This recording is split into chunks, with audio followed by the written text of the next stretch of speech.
All right, check. We got audio now. Let me know if we got audio now.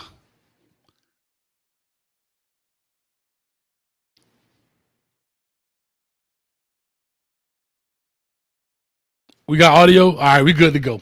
Mic check 1 2 1 2. Listen, this is why I hate computers. Had to do an update, another update, right? They keep doing these updates and reset everything. So I've been scrambling, trying to get this stuff going. All right, we good now. So anyway, let me go back and get the people they love right quick so we can get this thing rocking and rolling, man. I'm glad to be in the building with everybody. Real quick, Birdstone says, Coach, 20 stacks, let's get it. Hey, Snellen in the building. Hi, everybody. What's going on with you? Good question, man. We'll answer that. Roland Rosa says, who would you consider our top 5 recruiters? Mark says, what's good, big dog? Hey, Coach Hayes. Act like you got on some skates. Turn up the heat, Coach. Let's talk Canes. Let's do it, man. I'm super excited. We already got 58 in the building. That's good. All right, he said we on good. Somebody said I'm on mute. I think we back good to go.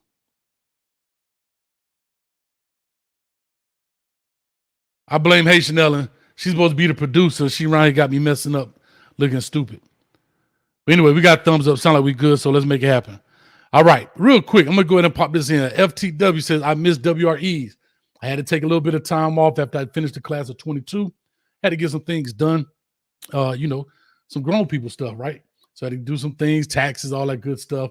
So we actually jumping back on March 1st. We starting back the class of 23. All right, so the class of 23 will be jumping here, and we're going to get that going. So the WREs are on their way. So I appreciate everybody that came through. Somebody said they need that intro again. Did the intro not have sound? Let me know if the intro didn't have sound. We'll play it again. Let me know if it didn't. If it didn't have sound, I'm going to play it again. I hate computers.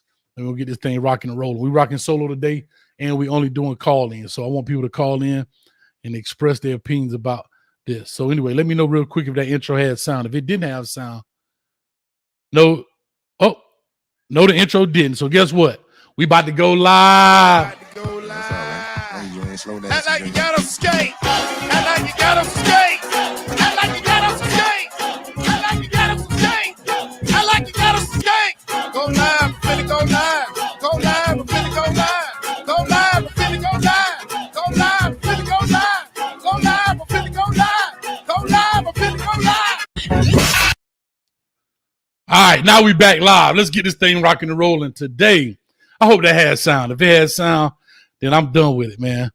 We back in the building. Let me know. I hate updates, man. Updates reset everything. All right, love it. We good to go. All right, so today we talking about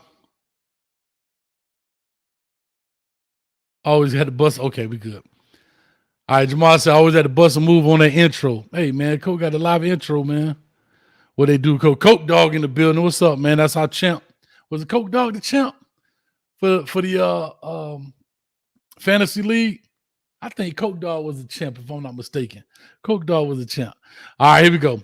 Anyway, we're talking about this. We already know, y'all saw on the thumbnail, the title of this deal is High School Hirings. We've heard about Roland Smith possibly having an opportunity at the University of Miami. For those that don't know who he is, he's the head coach at Miami Central. Oh my God, I think he's got nine state championships, if I'm not mistaken, maybe 8, somewhere in there. Plenty with Central, one with Northwestern. Actually played at the University of Miami. For those that don't know about Roland Smith, and then been hearing the name lately in Jason Taylor, Miami Dolphin player, Hall of Famer, all that good stuff, who's coaching over at St. Thomas Aquinas High School. I believe he's the defensive coordinator. There have been some talks about him possibly coming over as well. I'm going to open up the phone lines. We're going to make this thing happen. Coach Bowleg, what's going on with you? All right, we got 87 in the building. Also, let me do this right quick. Muhammad Hussein, $4.99, appreciate it. Says, love the show, Coach. Go Canes. Let me give him his love. We're going to make this thing jump right now. Where my stuff at, man? What's going on? Here we go. Updates are killer.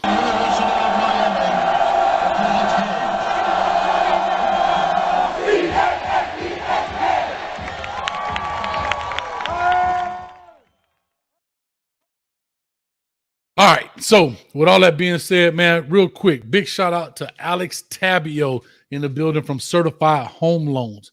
Anything you have to do with home financing, check him out. Whether it's VA loans, first-time home buyers, all of that good stuff. Give him a phone call. But here's the most important thing. Just got off the phone with him yesterday. He has very aggressive programs. I know a lot of people out there are entrepreneurs and maybe don't work for a company, but work for themselves. So let's say, for example, like a barber, right? If you happen to be a barber and you're a cash business, he has programs for you in order, hairdressers, people who deal in cash a lot. He has very aggressive programs for you. Call him, give him a call, right? Sometimes they talk about you got to have statements from your job, pay stubs, and so forth, part of that process. But what if you are an entrepreneur and you deal with straight cash? Like I say, barbers, maybe even lawn care people who deal with a lot of cash, not necessarily have pay stubs because they're their own boss. Check him out. He's got programs for it. Hit him up. Link is in the description, phone number, email, as well as you can get it off of right here as well. All right. So with all that being said, let's talk about this. Let's open up these phone lines as well. I want to hear about it. Here's what I want to talk about before the phone lines open up. There's been a lot of question out here about the rules to this, right? I've been on a couple of Twitter spaces talking about the rules to hiring coaches, high school coaches. And yeah, there's a rule. They call it the player association rule, so forth and so on. A lot of people think that rule was associated with Coach Bush, Devin Bush out of Flanagan, that went on to Michigan. But actually, it was a gentleman before him. I believe his name was Michael Johnson, who was a quarterback. And I'm actually pulling up the rule right here as we speak, so that way you guys can see the rule within itself. Here's the rule right here. And I can read it to you, but I got one even better. Let somebody else read it to you. See if that can happen. How new NCAA rules hurt high school coaches and players. All right. Magic that happened. We're going to cut that off right quick. That's a quick advertisement. I want him to read it to you so you can follow along, and then I'll kind of go through and explain those different things, because it's a lot of misinformation being put out there, I think, and not intentional. It's just I think a lot of people just really don't know what the rule is and what it means and how it's applied to different colleges, to all colleges. All right. So let me get this ad piece out the way, and they're going to actually read it to you, and you can listen to it. New NCAA rules hurt high school coaches and players. I think I hit the wrong button. Are you a high school coach in any way associated with a potential recruit? Well, it just became a lot tougher for you to get a college job. The NCAA has approved one rule directly relating to high school coaches and tabled another one. The one that passed governs when high school coaches can be hired into what positions in the college ranks.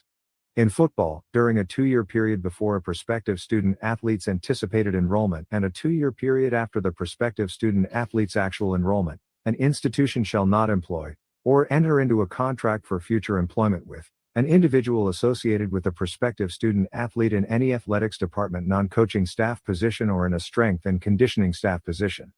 This definition includes, but is not limited to, parents, legal guardians, handlers, personal trainers, and coaches.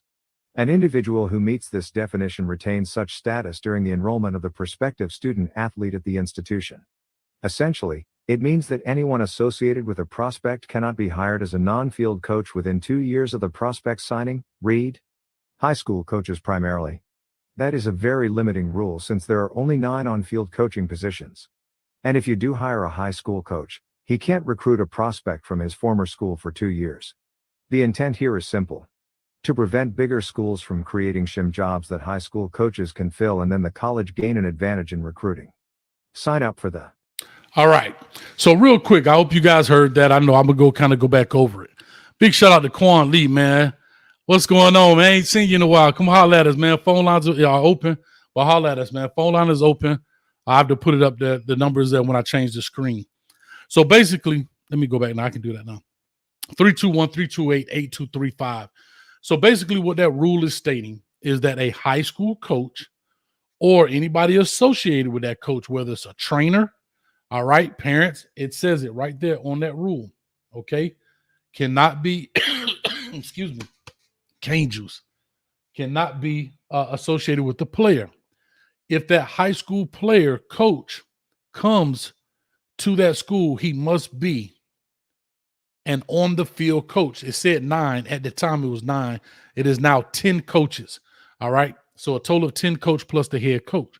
So based on this rule and how it's read, Coach Roland Smith and or Coach Jason Taylor have to come in order to recruit their players from St. Thomas or Miami Central, have to be put on the field, meaning they have to have one of the 10 coaching positions, not quality control, not graduate assistant, not an analyst.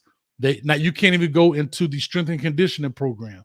You have to go onto the field as a position coach, linebacker, running back, wide receiver, quarterbacks, whatever the case may be. But one of those 10 guys, one of those 10 positions. All right. So that clears up a lot of stuff. I'm including myself. Now, there are some rules where you can kind of petition some things, right? I'm not really sure. I know that the big thing is about Ruben Bain coming from Miami Central. And if they pick up Coach Smith, can Miami recruit Ruben Bain? Based on this rule, if unless he's an on-the-field coach, no, they cannot. But here's where the dip is. Ruben Bain's brother, I believe his brother, is on the staff, but not an on-the-field coach. So that's another wrinkle. I'm not sure how this is going to play out. I'm not really clear on how that will play out when it comes to that. Also, Jason Taylor, okay? And I looked at it. The top recruit coming out of Miami Central this year is Ruben Bain. Coming out of St. Thomas Aquinas for Jason Taylor will be King Mack. And I was told that is Rod Mack's son that played for the Miami Hurricanes. So they're trying to find out. Quanley just put it up here. Lord, it's just about to pop out my mouth. They're trying to fill in a loophole now to find out how that works, okay? And see how that whole thing is going to take place. I'm not really sure how that's going to go, how that's going to take place, but you heard the rule right there itself. Had somebody else read it to you, you know, if you had too much cane juice to read it yourself. And so that's what it is. Somebody said, no, that's not his son. See, misinformation. So I'm glad I put it out there. Somebody told me that was his son. You telling me it's not? At the end of the day, King Mack is the highest rated player in the state of Florida for St. Thomas Aquinas. So I'm going to leave it at that. All right. That's why I hate taking secondhand information. Should have called Rob myself and asked him if that was his son out there playing. But anyway, see, here we go. 450 Gorilla says, we can recruit Bain. Call in, explain to me why we can recruit Bain based on this rule right here that was just read. So I need some explanation. I know I'm Coach Hayes. I don't have all the answers sometimes. I need to know why you're saying that 450 Gorilla. Because based on this rule, I'm trying to understand why we can. All right.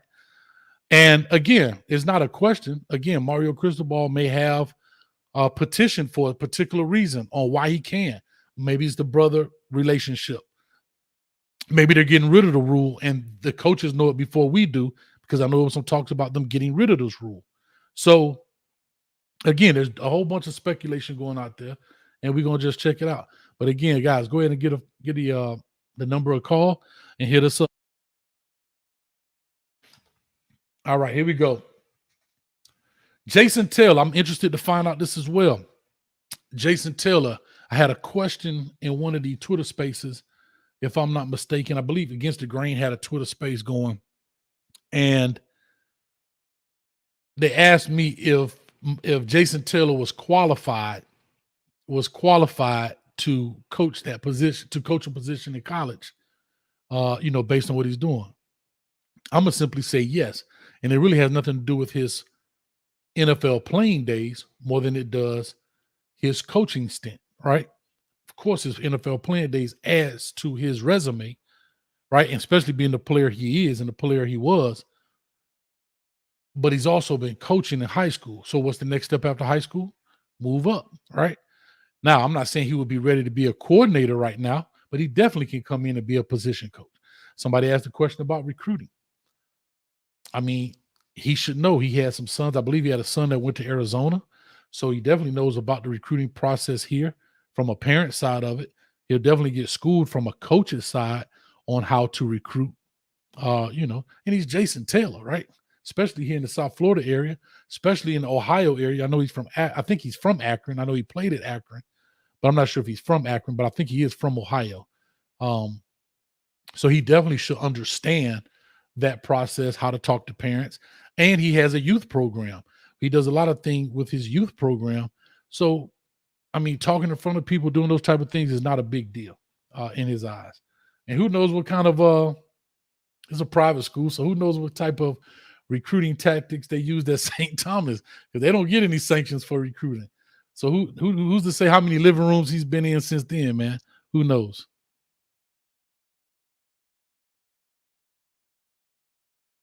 Okay, here we go.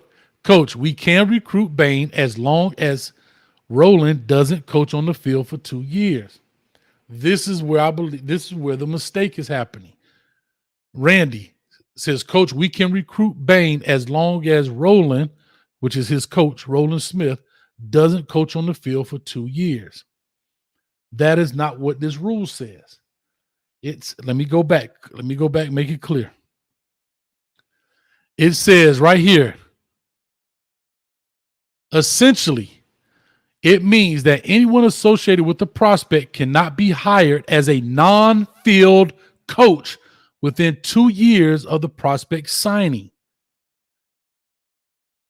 High school coaches primarily. This is where we're having a big mistake. Listen. Essentially, it means that anyone associated with the prospect meaning player, cannot be hired as a non-field coach. Right here, you have, Coach, we can recruit Bain as long as Roland doesn't coach on the field. So you're saying he can be a non-field coach. They're saying, no, you can't. You have to be on the field. All right. That is a very limited rule since there are only 9 on-field coaching positions. And if you do hire a high school coach, he can't recruit a prospect from his former school for 2 years. That's where I think it's misleading. So I believe even if he is a coach, one of the 10 coaches now, he can't go back. He can't. They didn't say the school can't. Remember, law is all about language. It says right here,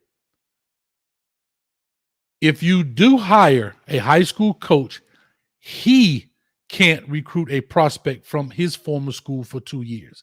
So that means they may have to send someone else to Miami Central, okay, for those 2 years. Now, I heard that, I believe, if I'm not mistaken, Seymour transferred to Miami Northwestern. Seymour still falls under that same exact rule, right? Because he was associated with them 2 years prior. So he can't recruit Seymour. And unless he's on the field coach, the University of Miami can't recruit Seymour. So that's why I want to be clear with this, Randy, right? I'm not here to bust you up a little bit, but I just want to make sure we're clear because I jump in a lot of these Twitter spaces and I hear a lot of these things. And I think there's some misinformation in there. All right. There's a lot of misinformation on how it's read and how it's interpreted. T.D. Smith says Smith can't be directly involved in his recruitment. That is true. If he's on the field coach, if he's not on the field, the university cannot recruit him. All right. So this is the rule. I pulled it up. I pulled it up for you. I even had the little robot read it to you.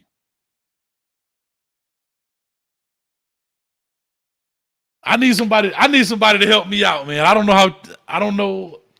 It's in black and white, y'all. I'm not here to dispute. I'm not here trying to. Let's see if I can blow it up. Let's see if I can blow it up.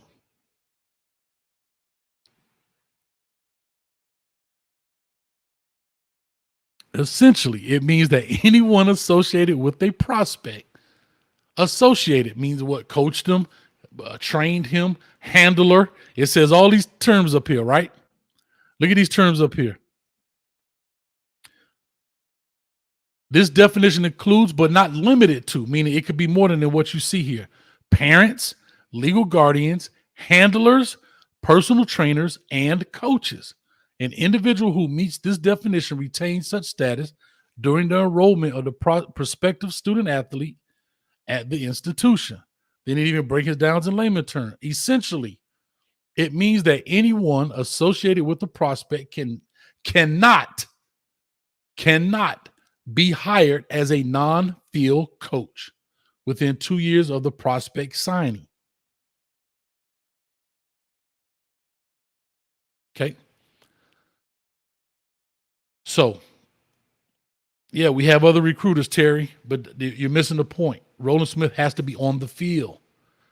Okay. I think we're missing that point. There's two parts to this. He has to be in the field and he can't be a part of that recruiting. I'm not sure how that's going to pan out.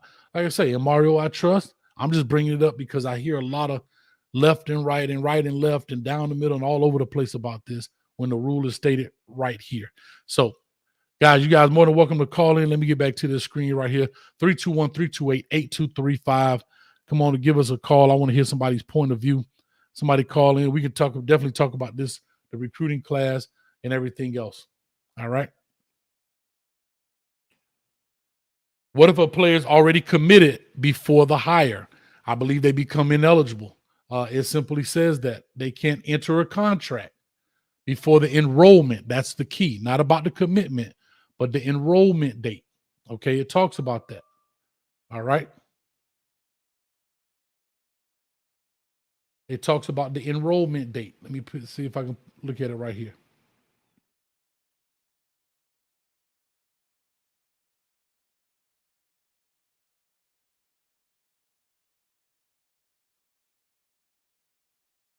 All right.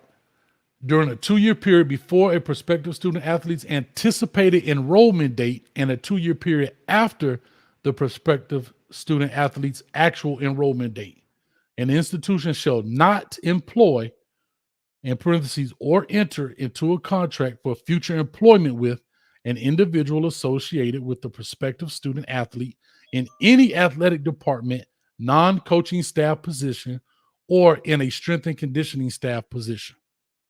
All right. Got text messages going on right here. Somebody talk to me. Man, why ain't nobody calling in? I'm getting upset, man. Y'all talk to me.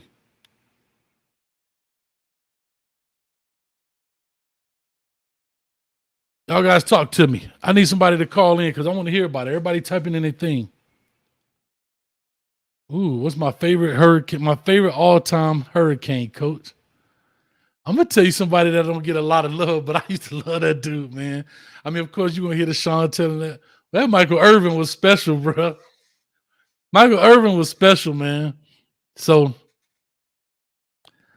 I don't know. I like Michael Irvin a lot. I just like the way he played. I mean, of course, there's so many of them. You can't just name one. But I always like Michael Irvin. I like him to this day. So,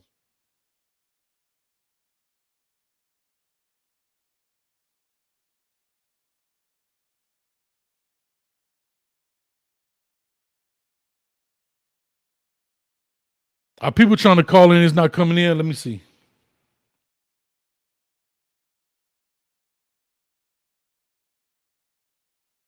Yeah, he said he was born in Pittsburgh. Yeah, he may have been born in Pittsburgh. I don't know his real true background, but yeah, he may have been born in Pittsburgh. Cool. What do you think about bringing Butch in as an analyst? I don't have a problem with that at all, man. I mean, those guys is experience, right? So you can bring those guys in as analysts. They've seen a lot. They've done a lot. I don't have an issue with that whatsoever. Oh, also, y'all go check out my man Footballville. They just did a interview with Chase Smith right before this show. Great interview. Great interview on Chase, man, out there playing with drones, man. So that's pretty cool. Let me see here.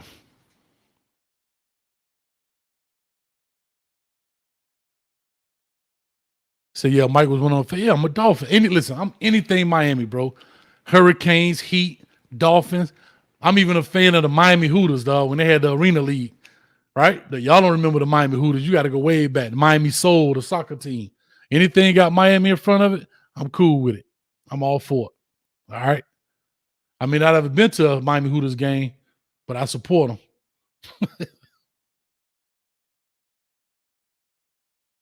Missy says, we don't know nothing about that stuff. That's why we ain't called.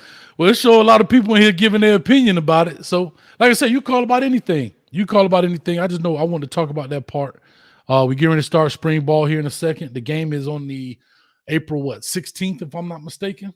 So the game is on April 16th. And we're going to see what it's all about. We'll definitely be showing it We'll definitely be showing the game on our website. So make sure you guys go over to CoachHayesFootball.com and jump on the newsletter so you can get all the updates when it comes to that. Call to talk to us, 305 area code. You from the crib? Talk to me. Hey, what's up? This Wood. Well, what's up with you, man? I knew home team would come through for me. Hey, I was out here drowning for a minute talking to myself. What's up with you? You know, they want to talk. That's their politics, basically. They don't want to talk that. Well, I mean, I just had to pull the rule up, right? Because like you said, you see so much speculation about what we think. Let's just look at the rule. You know what I mean? What does the rule say? And again, you know, Mario Cristobal may be making some moves because they were talking about getting rid of this rule. So he may know that this rule may expire, you know what I mean, whatever, May 1st or whatever. Right. And so he's making his moves now. Typically, they get that information kind of around this time of year. So it may not be published yet, but they kind of know sometimes the NCAA has already made a decision. Yeah. Somebody said Miami Soul was the WNBA coach. My bad. Anyway, go ahead. Talk to me. My question is real quick. Did they officially hire Roland Smith? I have not heard that has been an official hire. I have not heard that as an official hire. I just know, you know how it is. Speculation. Yeah, because, you know, I think where there's smoke, there's fire. You know, you got Jason Tell I've been hearing from St. Thomas. I don't know if St. Thomas, anybody let me know if St. Thomas has a highly touted recruit coming out of St. Thomas this year that the Miami Hurricanes would be interested in. Like I said, the highest rank that I saw in the 247 Florida ranking was a kid named King Mack who plays safety. I think he's about 5'9", 180 or something like that. Maybe 5'10", 180, somewhere in there. Yeah, well, I'm gonna just say this, man. I think Mario knows what he's doing, man. He's like real gangster moving silent, so I don't think he's making no moves unless it's calculated. So, you know, we're just gonna have faith in what's going on and, you know, see what pan out on the field, you know? Nah, definitely, man, definitely. So let me ask you this: are you excited about Wilson? I don't think we talked in a minute. Are you excited about the hiring so far? Oh yeah, for sure, man. But you know how we is, man. I still got to see you play, baby. You know what I'm saying? So we can hire what you want to hire, man, but the boys got to show and prove. So that's all I'm waiting on, you know? So we're going to see. I mean, I put it like this. With the talent we had last year with the same coaching staff, without any other changes, we would have had a better record, I would think. So with this staff in now and they go ahead and have time to develop these players, I think we're going to be good to go. But at the end of the day, you know, you got to put them helmets on the field and, you know, strap it on, baby. I got you. Let me ask you this: out of the coaches, because we're still waiting on an official announcement of a tight end coach. So out of the 9 coaches that we currently have, I believe, on the staff, which one excites you the most? The most, I'd probably say the OC, man, because I think the offense is already pretty much in a position where we just got to keep it rolling. So to bring somebody in that we know is already kind of proven with the offensive philosophy, I think it's going to be, you know, more important. I think the defense is a work in progress, so, you know, that's going to come together. But I think overall, man, a lot of hires are good, man. We just hiring people with experience, man. I think that's what we need because if you see in the last, the last 5 or 10 years, I mean, it's lacking development is what we've been lacking.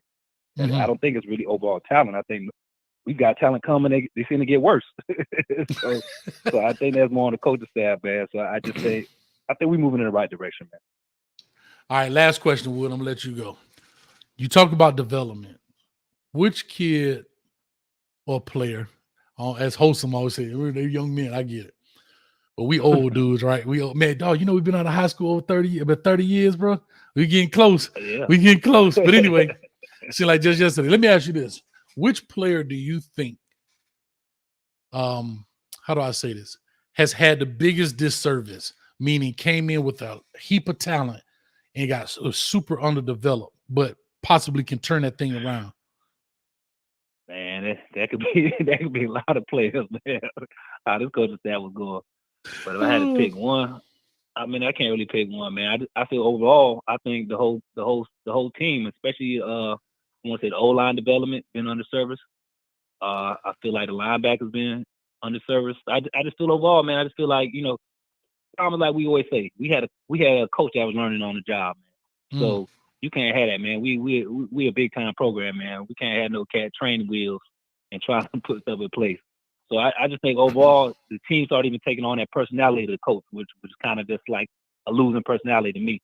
You know what I mean? He ain't never win nothing as far as I'm concerned. So I mean, I think we're just going to be better off, man. We start with the mind frame, and then, like I said, I think we actually have coaches here that ain't going to talk about it. Actually, have the skills to develop players. So we're going to see, man. I mean, we got to strap it up, you know. Sure enough, man. Well, yeah, definitely. I appreciate you, man, throwing me that lifeline because coach is about to take one more bobble and drown because I was struggling. Man, I hate talking to myself. People don't know how hard it is. You sitting here looking at a camera. I see that Pope jumped up, Mark Pope, but I think all the receivers suffer from that. Wiggins, too. I mean, a lot of them boys suffer from that. You know what I mean? So, you know, that's why I say I think overall, I think it was just the whole staff kind of let a lot of players down, man, you know? Yeah, definitely, man. Well, I appreciate you as always, Will, man. Appreciate it, man. Thanks a lot for calling. All right, no problem, brother. Peace. Anytime, peace to you. All right, hit that phone number. They said training wheel. 321-328-8235. Hit us up. Troy Engel in the building. What's up, coach? Said, hope all is well, man. Everything is going great, man. Hope your son is doing well. He's up at North Carolina State, man. Tanner Engel does an extremely good job, man. Number 10, if I'm not mistaken, his number was. Created a lot of problems for us, man. He's a dynamite player. Had an opportunity to coach against him when he was in high school. Yeah, he put a little bit on me a couple of times, but did a great job, man. So I hope your son's doing well up there, and we'll definitely meet them guys somewhere down this road, man. We'll see what's going on with that Wolfpack. But appreciate you, Troy, for popping in, man. Anybody else, go ahead and give us a call. It's interesting seeing us see a lot of guys. Mark Pope, that's an interesting name that comes up. Offensive line, Donaldson, and that's right there where it's sad. Sam Brooks. Avery Huff. A lot of these names are coming up saying that they're being underdeveloped. Carla, give me 1 second. I'll be with you. A lot of these guys are saying they're have been underdeveloped, you know. So it'll be interesting to see with such an experienced staff how these guys turn around. All right. And you're starting to see the receiving core. We'll definitely see what happens. Carla, talk to us. 954 area code. Greatest show on the internet, hands down. It's Warren. Warren, what's up, doing, man? buddy? I appreciate you, man. How you doing today, man?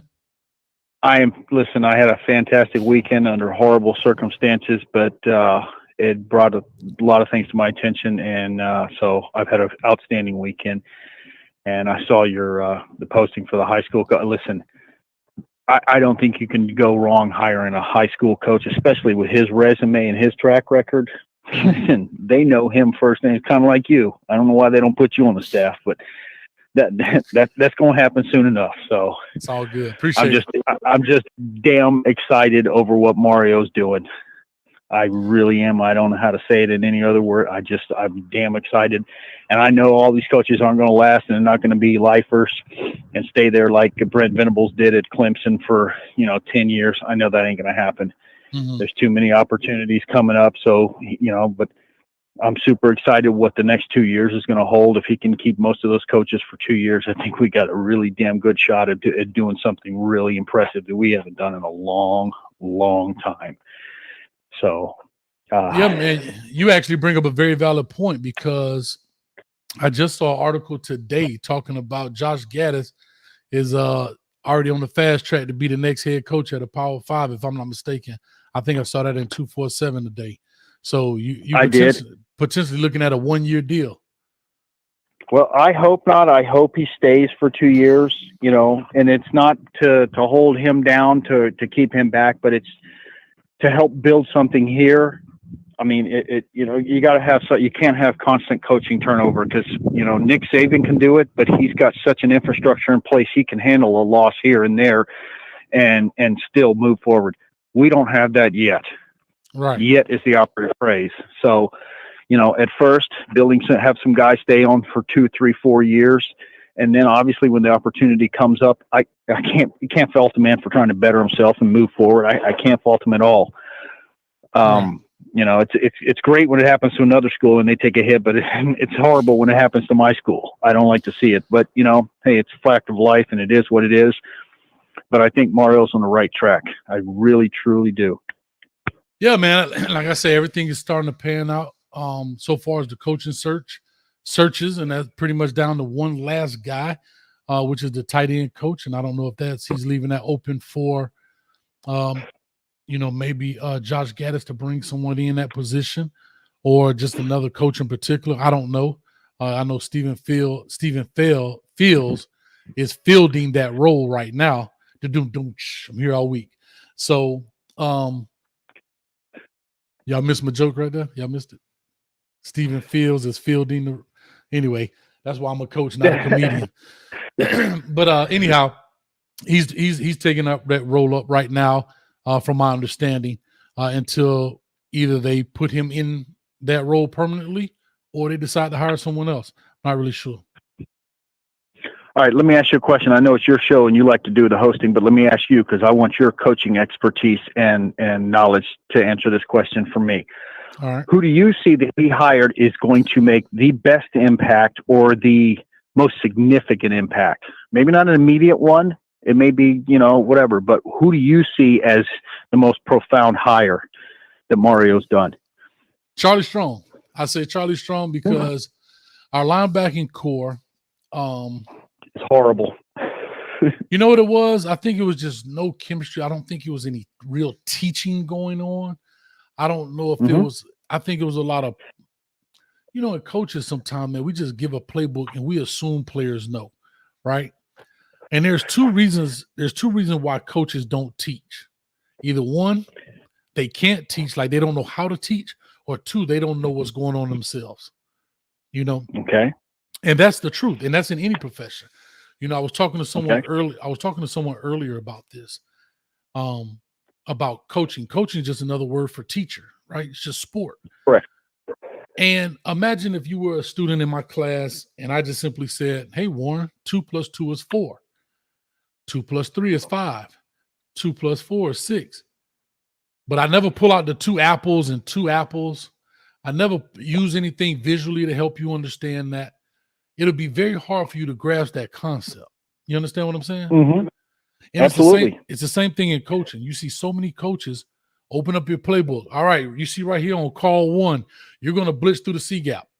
All right, cool. Yeah, I know that. But the question is all of the what ifs. Well, what if, coach, that dude blocks down on me? What do I do? What if there becomes a nub tight end and I'm supposed to be dropping to the curl or flat and there's only a nub tight end instead of wide receiver out there? That's teaching, right? And so that happens a lot. But so there are a lot of guys who just how do I say, they just show what the black lines do on the paper and not teaching why those black lines are where they are. So that's important. Right. I think Charlie Strong will definitely help out, because if you look at our linebacking core, they have the tools, right? They just don't know how to use those tools, bro. They have them. They just don't know how to use them. All right. So can I ask a personal favor, and maybe I'm putting you on the spot and you can, settle this once I've asked it, but I like the way you break down the WRE videos. Absolutely love it. Use logic, use common sense, use coaching, use humor, you use all these different aspects to get the point across. Can you do some film breakdown of just basic plays, what you anticipate, Miami should look like? Pick a coach, actually, not I guess plays, but a coaching style, maybe Gaddis's coaching style or Steele's coaching style or whoever's coaching style, and what we should expect. And because I like the way you break it down, because you make it really understandable. And, unfortunately the WREs, they just come in kind of spurts, because when everybody's available, that's when those videos post. But the coaches have a proven track record of what they do, good, bad, or otherwise. Can you do that, something along that lines? And coach speak, because obviously you can see you speak his language, but you have a way to communicate and break it down to morons like me to help me understand it. And I appreciate that. And that's why I love your show. All right, man, I appreciate it. Well, yeah, I definitely can, man. It's just hard to do that, because if I have to use their videos, I'm going to try to do something where I may put it on the website. But if I use the videos on YouTube, you put all that out there and they copyright you to death, man. And so because you're using the other footage. But I don't want you to put yourself out there in something bad, but I'll come up with something, man. I'll come up with something, because there's a lot to it. I'll come up with something. I may do a live on the website or something, because like you say, I don't want to do that stuff and they copyright. And I don't mind doing it, but what I don't want to do, I'm just being honest, put all that work in, and then what it is, they pay somebody else. The little bit of money we get, they give it to somebody else, and you're actually trying to do something educational. Not like I'm just recopying the game and posting, but we'll definitely look into that, Warren. We definitely will. Definitely. I trust your judgment as a coach, and because you honestly, you can break it down in a way that non-football coaches, and I played when I was a kid, but I was in the 7th grade when I did it. It was a long time ago. I've long since forgotten what I needed to know, and I love the way you explain it. I do. Gotcha. So, well, I'll definitely do that, man. right, I'll check it out. We'll definitely check it out. All right. I appreciate it. You have yourself a great day, and I'll talk to you again soon, my friend. You too. Appreciate you, Warren, as always. You got it, buddy. Bye-bye. Thanks, man. Bye now.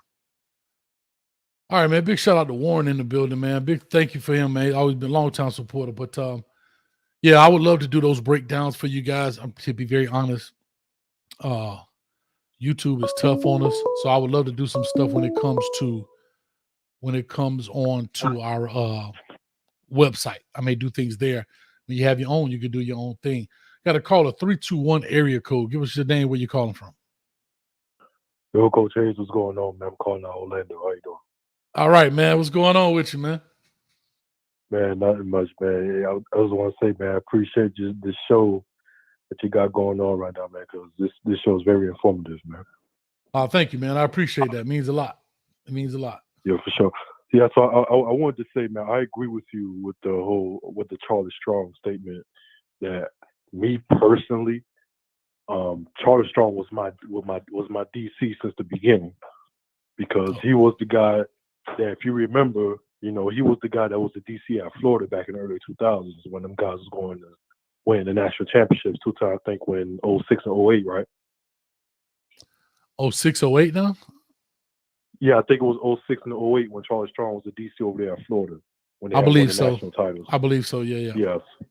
Yeah, and being from Orlando, I went to Dr. Phillips, by the way. So being from Orlando, Charlie Strong is very well known over here in Orlando. Polk County, like all over the Central Florida, everybody know him. So yeah, man, because he had the Rainies and the Pounceys and them guys. Yeah, all of them. Ahmad Black. Right. He was even recruiting me coming out of high school when he was over there in Louisville. I came out in 2013. He was recruiting me coming out of high school. So everybody in Orlando know him. So for Coach Cristobal to recruit him, to get him to be able to come over just to be a linebackers coach, people don't understand how big that is. Don't know how big and how impactful that is, man.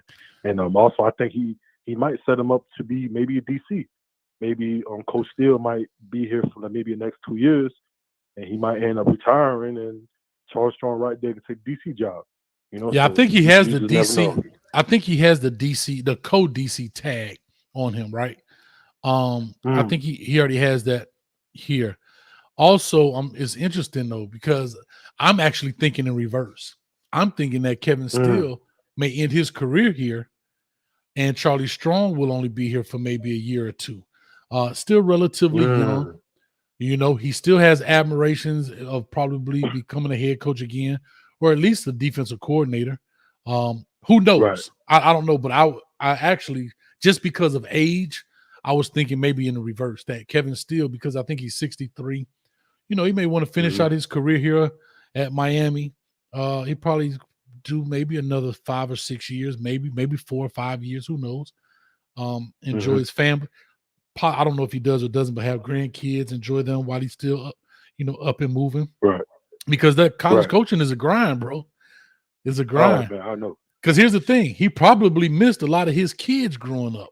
So he definitely doesn't want to miss a lot of his grandkids growing up. You know what I mean? So who knows the family dynamic for him, That's a fact. Yeah. Yeah, I most definitely do agree with that, but we also got to put in account, man, today's 60-year-old is equivalent to almost a 45-year-old, especially how people are more in tune to their health and being active and stuff like that. So, you never know. You never know. But me, I would love to see Charlie Strong on the team, just period. Just him being on the staff. That's and think about Mario when he did. Everybody on the staff are recruiters at heart. Everybody, especially Charlie Strong. Like that right there tells you how detailed Mario is. Like he recruited dudes who are all recruiters at heart. So that's something that I really, really, really loved about Mario, how detailed he is, and he made sure that these guys are guys that are proven guys who are known for recruiting, especially Charlie Strong, man. Man, that's Yeah. that's Well, solid listen, right there. But that's I all I just wanted to say, man. yeah, I want to say I just got corrected. Somebody put on there both in their 60s. I just pulled it up. Charlie Strong is 61 years old. So Oh, he we're the looked, same age. hey, you know, I guess this is a pause moment, but he looked good for 61, right? He did. Oh You yeah. can. Yeah. I would have never known. I thought he was maybe in his 50s. I thought he was maybe around 55 or so. Yeah.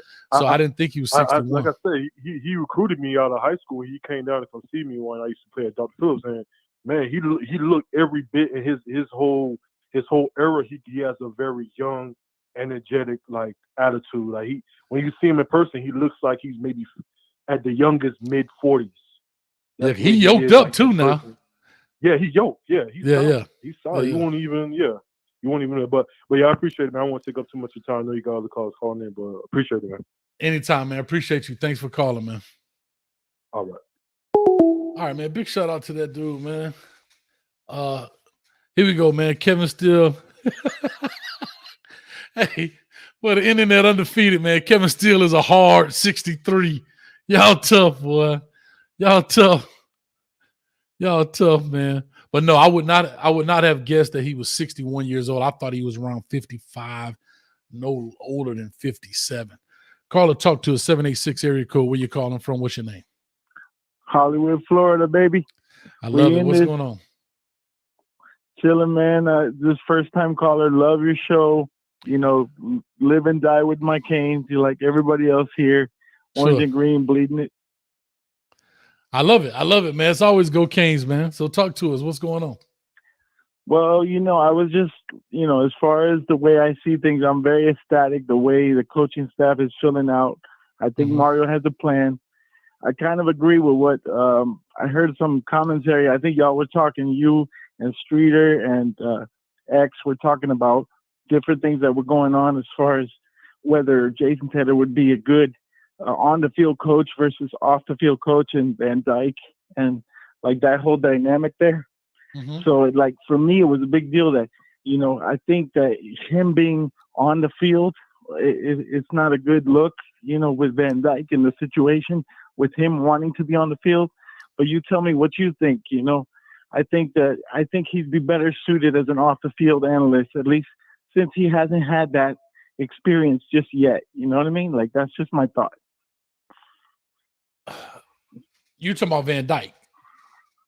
No. I'm talking about Jason Taylor, like, because you had mentioned Jason Taylor earlier. I don't know about her Van Dyke. Yeah. About her Van Dyke. Yeah, with Jason Taylor, like I said, here's the thing. I mean, I have to be honest, right? So you have a guy who's coached in high school. I'm not sure how long he's coached. I know he's coached at least 5 years. Right. You have a guy who's not just played it at the high level, but I mean, excelled at the high level, right? He's got a gold jacket. So he even excelled at a high level. Here's another thing. He was an innovator at the position, right? Guys weren't built like him at that position. So in order for him to excel at such a high level, being one of the first guys to do it with his body type, his style, that goes to show you he has something up here, right? He couldn't just muscle his way through. Of course, I think he should have a very detailed and very aggressive interview is maybe the right ways to say it. I mean, I would put him on the board to death. I would ask him several questions. That 8-hour interview that Mario Cristobal talked about on Late Kick, I would put him through that same thing, right? Nobody's above the law. Nobody's above getting that interview and see how he does. And I would let that determine my placement for him. Now you got to flip this. What does Jason Taylor think? I'm Jason Taylor. I ain't no analyst. You know, these guys got a little ego to it. And I'm only speculating this. You know, I'm Jason Taylor. I'm a gold jacket wearing dude. I mean, it's kind of like Ed Reed, right? Ed Reed the same way. Yeah. Gold jacket wearing dude. And y'all want me to be what? The what? cloud is there. No doubt. You know, so, but but definitely, man, I still think he could do it. I think he could be a position coach. We have room for him, I believe. So it'd be very interesting to find out. Yeah, I'm interested to see how he's going to do that, whether it's going to be defensive line like ends, like you're saying, or if he's going to go another way with the remaining position open. And will Fields stay as tight ends coach? I guess we'll see, but in Mario we trust, and just ride with it, enjoy the ride. That's the way I'm looking at it. We finally got the financial backing behind the whole thing. So I'm optimistic, man. Love your content. I won't stay on. I know you got a lot of callers, so appreciate you, man. Appreciate it, man. Thanks for calling in as always, man. Go Kings. Always. All right. All right, real quick. We got another caller. We got a 205 area code. I'm not sure. I think that's Alabama. I want them to call in. I know some Alabama Canes out there. But anyway, somebody says, Florida fella says he's going to make Cyrus Moss special. Hey, that might be great. But here's the dilemma. And you guys correct me if I'm wrong. I'm not looking at the full staff, but I believe we have 9. We already have 9. If you bring one of those guys on to be an on-the-field coach, that gives you 10, and you don't have a tight end coach yet.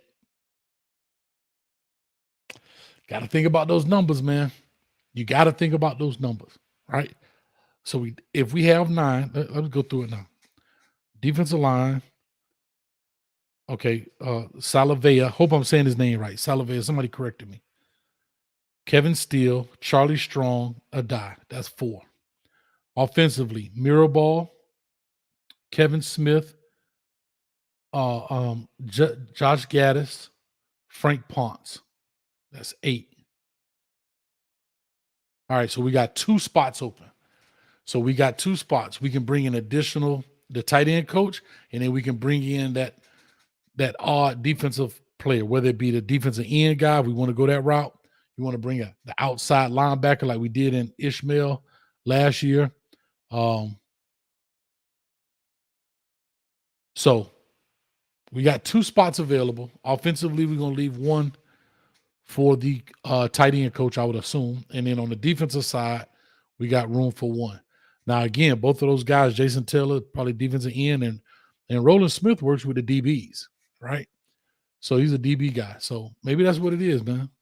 And then one of these special teams coach, what I believe is going to happen, Knox Kane, is whoever that tight ends coach is going to be a special team coach.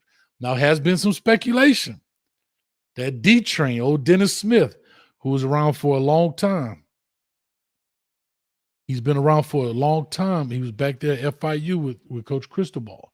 That Dennis Smith may be the new tight end coach / special teams coordinator as well. That'll be very interesting to find out. All right. Be very interesting to find out. Somebody put special teams analyst. I don't know. So we'll definitely find out. But Coach Boled, man, what's up with you? I really appreciate you, man. Thanks a lot, Coach.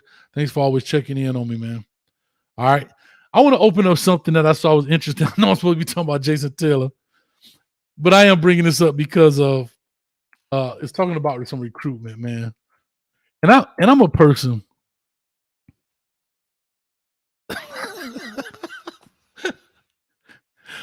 Listen, we got 250 in the chat. Y'all hit the button, man. Y'all hit the button. Y'all need to come in here, man. Let's have a good time. Because let me tell y'all something.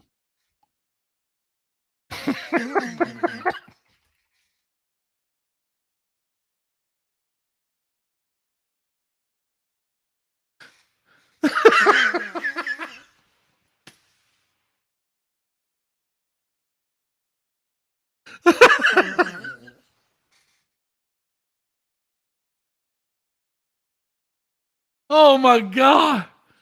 I'm sorry. I know y'all don't know what I'm laughing at. Y'all like, Coach, you tripping. I'm not tripping. When I pull this thing out, bro, and I know y'all have seen this.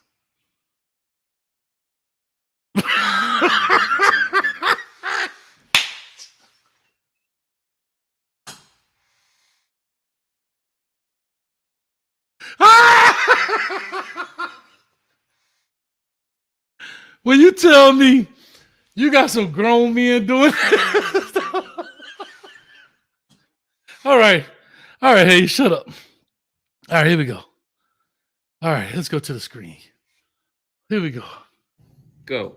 Happy birthday to you. Happy birthday to you. Happy birthday, dear Money. Happy birthday to you. Go. Happy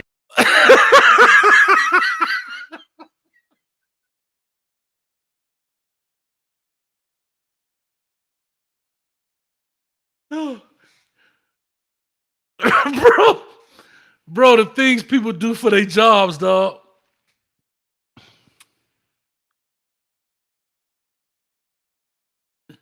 You ever seen, I'm going to go back to this. Have you ever seen those mishaps?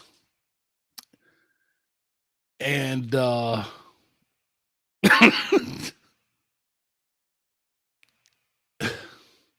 you ever seen those mishaps in like, I don't know, when things are not socially correct? You know, they'd be like, so you didn't have one person to tell you that was just wrong? Hold up, bro. You got a whole staff of people here. From old to young, from Odell Hagen, who been there as long as the furniture's been there, to this dude right here. I don't even know who he is.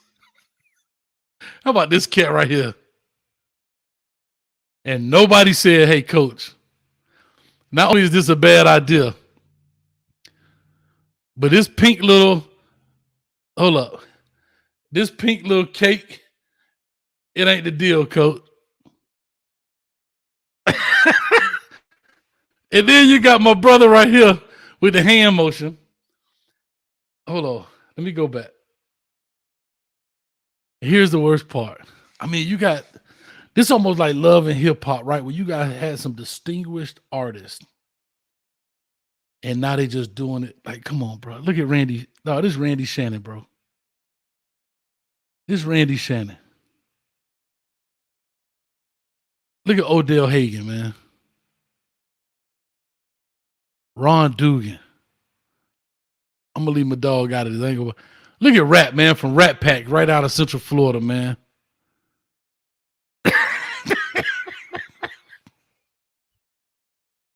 And the worst part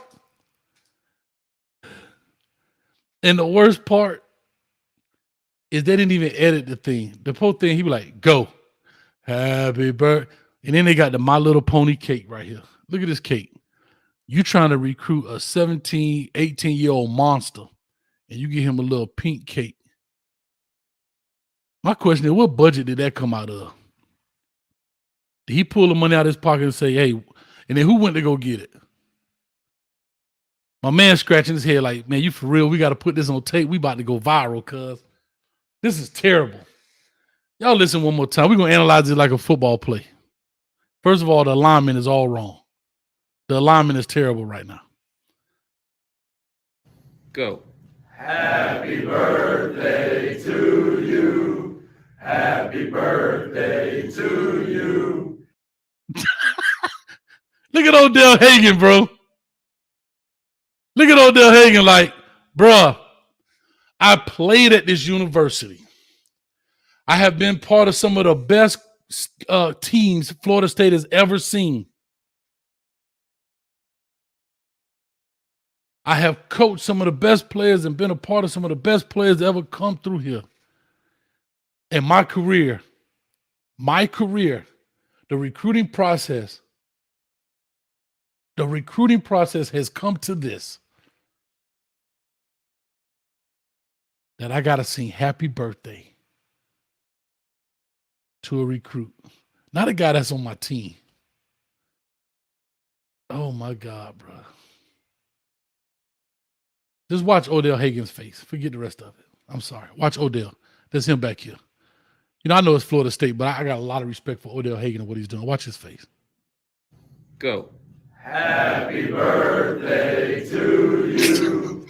Happy birthday to you. Happy birthday, dear Money. Happy birthday to you.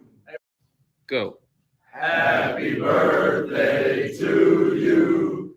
Happy birthday to you. Y'all ain't see the fist pump in the back. I missed it. Look at the fist pump in the back. My man right here with the fist pump. I'm going to get off of this, man. I need a phone caller to call in. That's all the way. My man right here next to Randy, man. Look at the fist pump in the back, bro. Watch it. Happy birthday to you. Happy birthday, dear Money. Happy birthday to you. Go. I'm done. Happy birthday. I'm done. I can't take no more.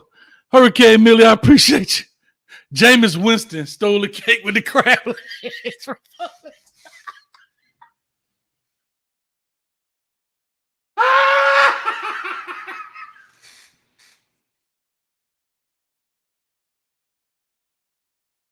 Oh, Jesus. I needed this laugh. 262 in the building. Hurricane Millie, I appreciate you. Jameis Winston stole the cake with the crab legs from Publix. Gordon, man, what's up with you? He said, this is sad, coach. By the way, told you Mario put together a top staff, man. You sure did, Golden. Listen, man.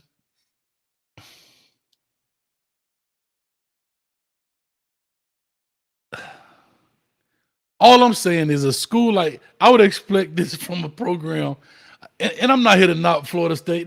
They trying to figure it out. But, dog, out of all of these men in this room, right here, dog, say it with your chest, my man. Look at my man. Sing it with your chest. None of these men in here said this is a bad idea, coach. You said Oregon did it too? Please, somebody put the link in there. Put the link of where Oregon did it, and I'll promise you I'll pull it up. That's terrible. Birthday to. That's awful. I'll put that up too. Now, Florida did one, but at least they used some graphics with it. You understand what I'm saying? They didn't just,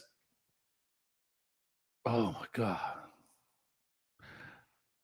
UF did do it. I saw that. But UF did it, and his mom reposted it, which I understand, Mom. I ain't mad at you. Oh, Lord, they got the Oregon one. To you. Oh, Lord. Happy birthday. What is happening? Happy birthday. Hold up. What is happening? Oregon. Oh, God, I just saw it. What are we doing, y'all? Has recruiting come to this point, guys? Watch this. I haven't seen it, so this is going to be my first time watching it. Hold on. Happy birthday to you. Happy birthday to you. Happy birthday, dear Romani. Happy birthday to you.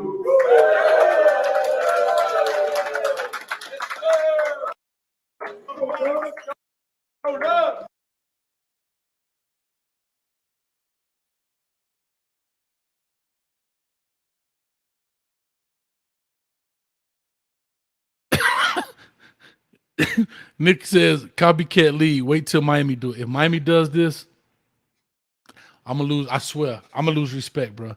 There's different ways. I understand you could tell somebody happy birthday. But with all this money we got, we're going to take the cheat right out. And happy birthday to... No, sir. No, sir. At least their cake. Look at their cake. Huh? Look at their cake.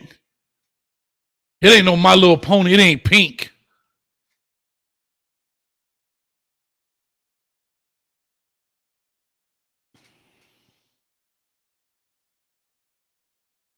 Listen, bro. I'm sorry.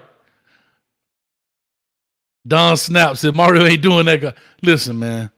He may shoot out, hey, big man, happy birthday to you, man. Kane Nation, woo, woo, woo. But up there talking about happy birthday. I hope they don't coming out with Feliz Navidad. That's Chris. Is that Merry Christmas? Feliz Navidad. That's Christmas, ain't it? Dang. My Spanish teacher be mad. How you Cumpleaños Felicidad. Am I right? No, that's what this year, Merry Christmas. I don't know, man. Some of my Cuban canes out to help your boy out, man. I'm tripping. How you say Merry Christmas in Espanol, man? I hope Mario don't pull that jump right there. But anyway.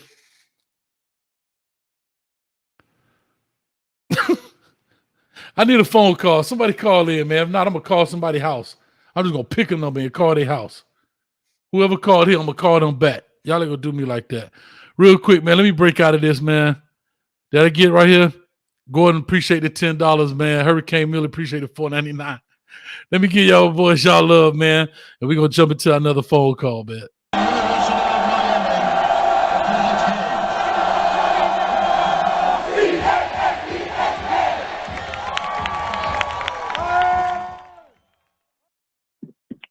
All right, we got a new call in, 412 area code. I think that thing said California, if I'm not mistaken. Talk to me. Pittsburgh. I was close, man. Maybe I was dumbfounded by these happy birthdays, man. What's going on? Well, Coach Hayes, as always, man,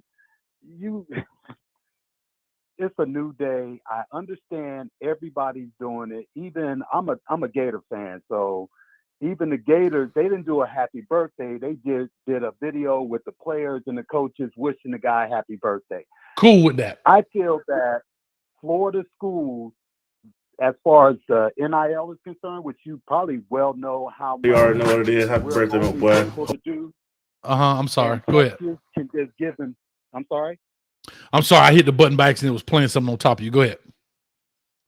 Oh yeah, I'm sure you're well versed in NIL. How Florida, we're only able to do so much as far as all the major schools, but you go to Texas, they have really no limits until they bring the rings in. But still, I mean, it's becoming a circus. It really is.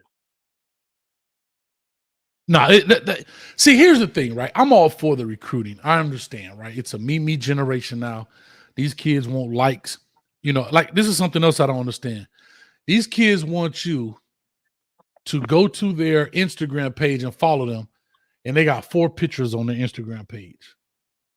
So it's more of a clout thing than a marketing thing. And what they don't realize is they're killing their own marketing, their own branding.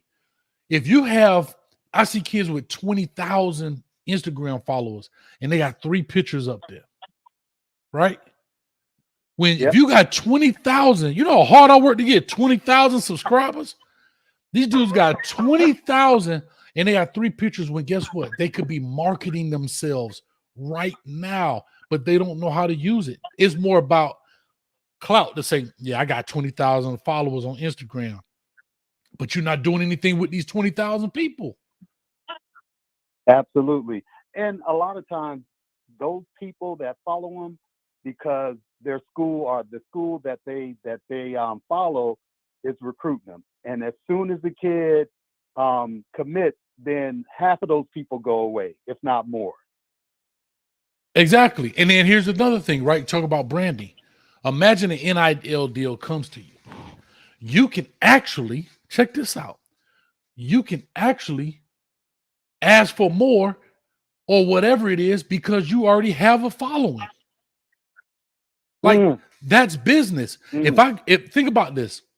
If I want to go get a brand deal right now and I had 300 subscribers versus 20,000 subscribers, wouldn't a company pay me more because I'm already bringing that to the table?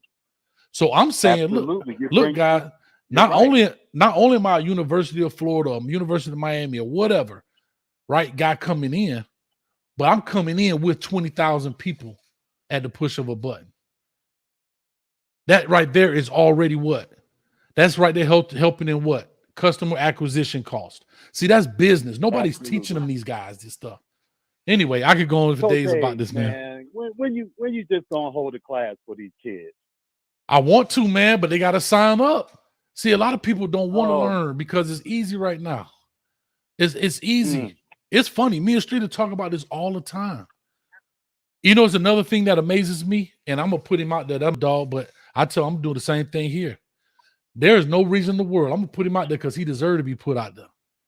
There's no reason in the world these kids, when they do their commitment video, shouldn't go, especially the South Florida kids, should not go on Footballville and do their commitment video.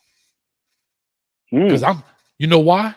Because you're gonna get it. This I'm gonna tell you, same reason why I'm gonna do it here, Central and North Florida, especially. You wanna know why? He's been following them. He has actually helped their brand from when they were in Pee Wee.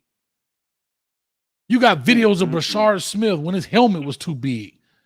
So what I'm saying is, but yet they'll run and go to CBS HQ for a 3-minute interview. Hey, how you doing, man? Great. All right, man. You got 3 schools to choose from. So what do you think about it? All right. When we come back from commercial break, they come back from commercial break. All right, Johnny, which school do you pick? First, I like to thank my mom and dad, blah, blah, blah, blah, blah. And I'm going to the University of Miami. Yay. All right. Congratulations, Timmy, going to university. And that's it. but look how hard they work for 4 minutes.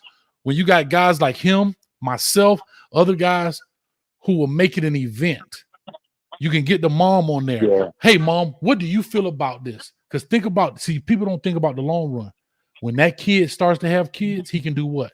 Man, and God forbid, but what if a mother passes away or something? Hey, man, you getting ready to go to college? Look, this is what your daddy did, and your grandmother was right here. This is how she felt about my choice of going. You can make it an event. It's a family deal. But CBS, I get it. They're big business. They got 3 minutes for you because they got to move on to the next guy. Mm-hmm. You know what It I'm only saying? makes sense to do it that way. And I'll tell you, man, I wish when you guys get it started, please, I know you will, but put the message out how we can support you, because these kids, especially coming up now, they are in the perfect time to be in high school right now. Because when I was back in high school, I graduated from Winter Park, by the way, Okay. long time ago, Winter Park, Florida, that is. Mm-hmm.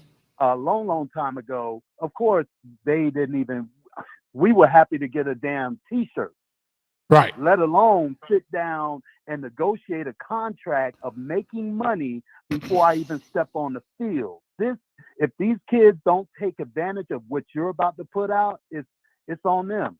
But thank you for the time, Coach Hayes. I've Anytime. always been following you, and I think you remember me because I'm the Pittsburgh guy that's a Gator fan that's from Florida. Okay. Yes. Okay. I got you. Have a good night, Coach. You too, man. Appreciate you for calling in. All right. So real quick, I'm going to look at this Florida one. You guys eating the chat up. I don't know what's happening. Big shout out to Greg Bush. I just saw him. I'm not sure what's going on, but he says thanks. Greg in the building, man. What's going on with you, man? Appreciate you, man, for stopping by. I don't know. He say my dog. Miss Wilcox. You got to be patient branding yourself, merchandising, marketing. I get it. But you have to understand these things. And if you can learn it early, you don't make mistakes early, right? Right? Or you can make the mistakes earlier than that. Anyway. We did the Oregon one. I just did the Oregon one. I'm gonna do the Florida one here in a second. I got it up here. Caller, talk to us. Give us your name. Where you calling from? What's going on, Coach? This Duhart out of Little Rock, Arkansas. What's going on, Duhart, man? Glad you called back in. I want to address one thing before you get started. Don Snap says CBS going to push brand CBS 2, not the kid brand. Exactly, Don. Check this out. When Shamar Stewart comes on and he already has his brand with the gorilla face on it and all that stuff right there. What is it called? Menace. I believe he's Menace, whatever his brand name is. That should have been up on there, but CBS not going to do that. We'll do that. You can put your brand up. These are the things we're talking about. And the best part about it, you're helping people who helped you along the way. Think about the time, the effort, the energy that these guys, right? I haven't done that, just started. But a guy like Street, them go out there filming and stuff, putting it up there, creating those brands. That's time, effort, energy. And now your way of giving back is, hey, let me jump on your platform, man. Do it here. Guess what it's going to be on? YouTube, like anywhere else. When they Google, and I'm just using Shamar Stewart for an example. I'm not holding him accountable. I just used it because that was the last one I remember. When they Google Shamar Stewart, that video is going to come up. Or what video? CBS is going to come up. Still going to come up. But the content is different. That's all I'm saying. So I appreciate you holding for me. Caller, talk to us. Talk to us. No, I was just calling in, Coach. I know you say it wasn't too many people calling in, and then I had an opportunity to call in. I hadn't spoke to you or called in a while. I've been watching, but I just hadn't called in a while. I appreciate it. Let me ask you this. I'm going to kind of go back to the title of this deal. Do you know much about, I know you probably know about Jason Taylor, but do you know much about Roland Smith? From him being on the show and what Caneville and Street and them say, I mean, that's a big hire, but I just hope they're able to utilize them there and be able to recruit the players, and that don't hinder them from getting the players that they need to get. Right. Let me ask you this. I know you're a Kent fan. You say you were in Arkansas, right? Yeah. Do you follow any other schools around there just being in the area? Do you hear anything about this same type of thing going on at other schools? Let's say Arkansas with Sam Pittman. I know he hired a lot of high school guys. You do some, but it's barely rarely that they do it. The last big time coach that I can remember that they hired out of high school was what's the was it Houston Nutt? Wasn't Houston Nutt? Houston Nutt hired him, but what was I mean, Houston Nutt hired him. Come on, the offensive coach Malzahn. Was it Gus Malzahn? He was a high school. Malzahn. That was the last big high school coach they hired, and they hired another. But Malzahn was the one that the Razorback hired, because I know he used to get teased on the staff. That's why he left. That they used to call him high school, but his offense was effective though. Right. He's the one who had the quarterback and all those guys, right? Yeah, he had McFadden and the other running back. Yeah, when he was there. And here's my thing, right? So when the NCAA implements a rule like this, what do you think the purpose is when you see it may be some shady business going on because of that. I get it. But then you turn around and a guy like Gus Malzahn may not have had that opportunity without those guys. And look what he's done, right? Goes win a natty, all these different things, right? So what's your take on the rule and it being implemented? I just think, they kind of you hindering the coach, and then you hindering the program too, because the program trying to get better, and then that's an opportunity. You get a chance to hire a coach like that that's a pillar in the community and can relate to the community and can help you change your program. It's hurting the program, and you hurting the school and the kids too. Because them high school coaches, they know what a talent they playing against them. So they know the schools that had a talent. They got them relationships. They can walk indoors that it might take a college coach a little while to build that relationship, and they already had that relationship. Right. And that's what I'm trying to say, man. So I understand the negative piece of things that happen and why they implemented the rule. But on the positive side, players are getting opportunities that may not normally get that opportunity, right? Differences are being made. So my thing is, if that is something that a coach is willing to risk, you understand what I'm saying? If he wants to risk that for his staff, then he risks that. You know what I mean? Because here's how I look at it. It's no different than, believe this or not, Nick Saban was the guy who started all these analyst positions. He's actually the reason. People don't remember this. So everybody knew they used to have GAs. Everybody know what that is, graduate assistant. So, but he took it to another level. Yeah, but I'm going to tell you why he did that, and he had to do it. The NCAA implemented a rule that said, because what he was doing was like he's doing now, getting former head coaches or guys that didn't have a job on the staff by becoming a GA. Here's what's important about a GA, and I'm gonna tell you why it's a big difference in there. You would get, I'm gonna just take Charlie Strong, for example, a perfect example. 61-year-old Charlie Strong comes in, and he's now a graduate assistant. He's been a head coach at Texas, Louisville, all this different stuff, coached in the NFL. And graduate assistants are supposed to be in what? Grad school, going to college, getting their master's degree. What was happening was these old dudes weren't going to class. Yeah, I'm going to sign up and be a GA, right? I don't need the money. I just need to stay in the business. So, they get a little stipend. They don't get major money as a graduate assistant. They get a little stipend, a couple $1,000s a month, maybe $2,000 a month, something like that. Something very minute. And so what happens is he was getting all this talent as GAs that were former head coaches. They didn't need the money. They were already millionaires. They just had to stay relevant and keep a job, right? Stay in the game. They couldn't sit out 2 or 3 years. So the NCAA comes in and says, you know what, Nick, you're doing too much, bro.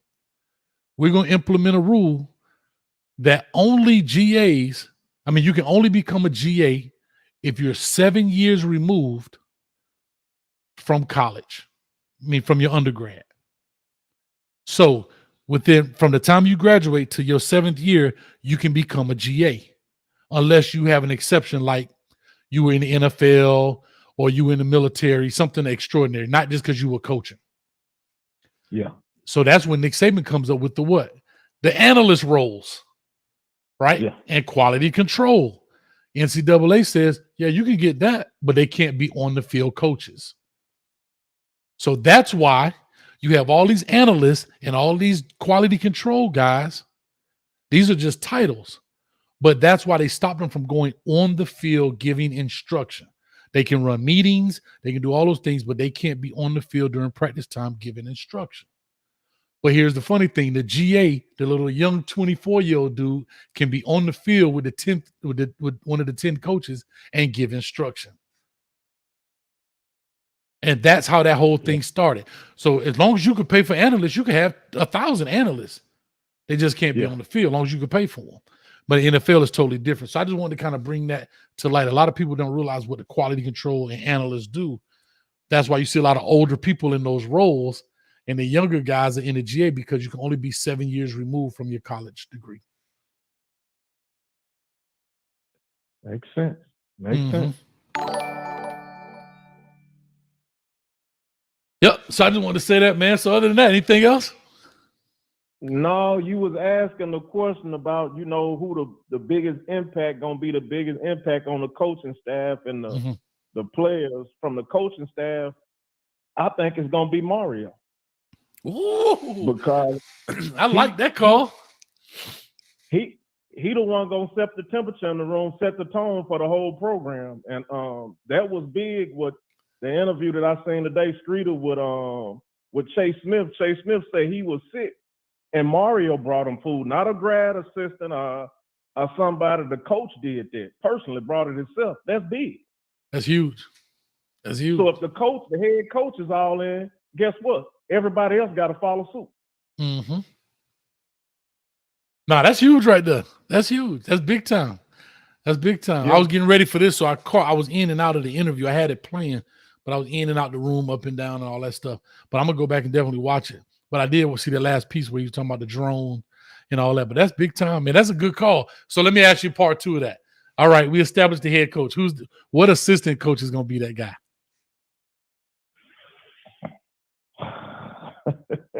Yes, sir.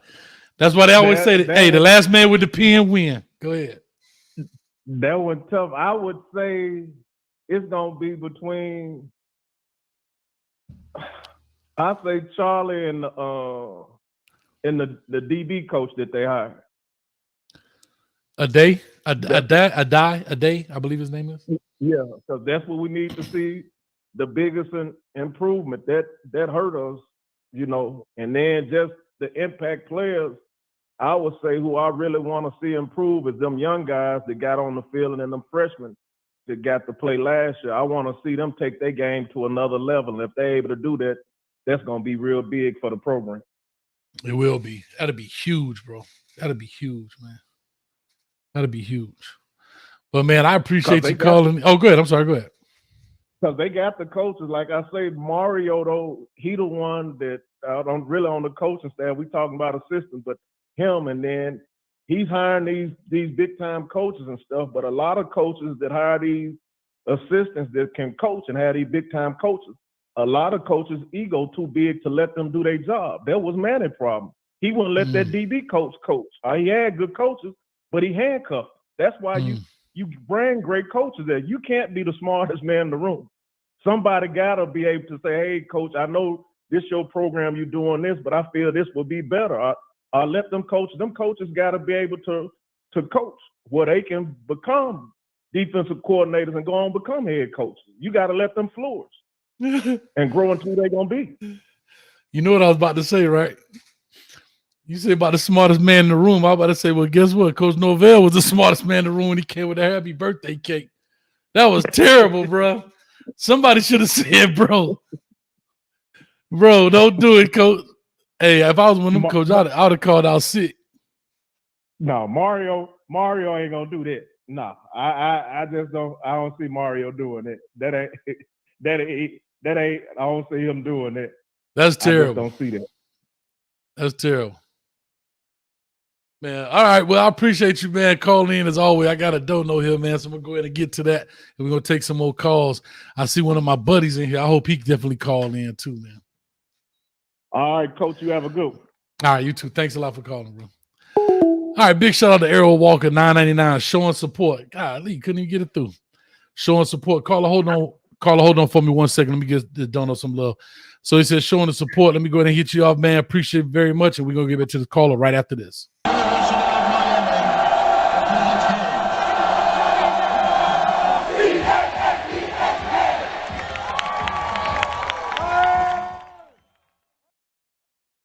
All right, caller, talk to us. Give us your name. Where you calling from?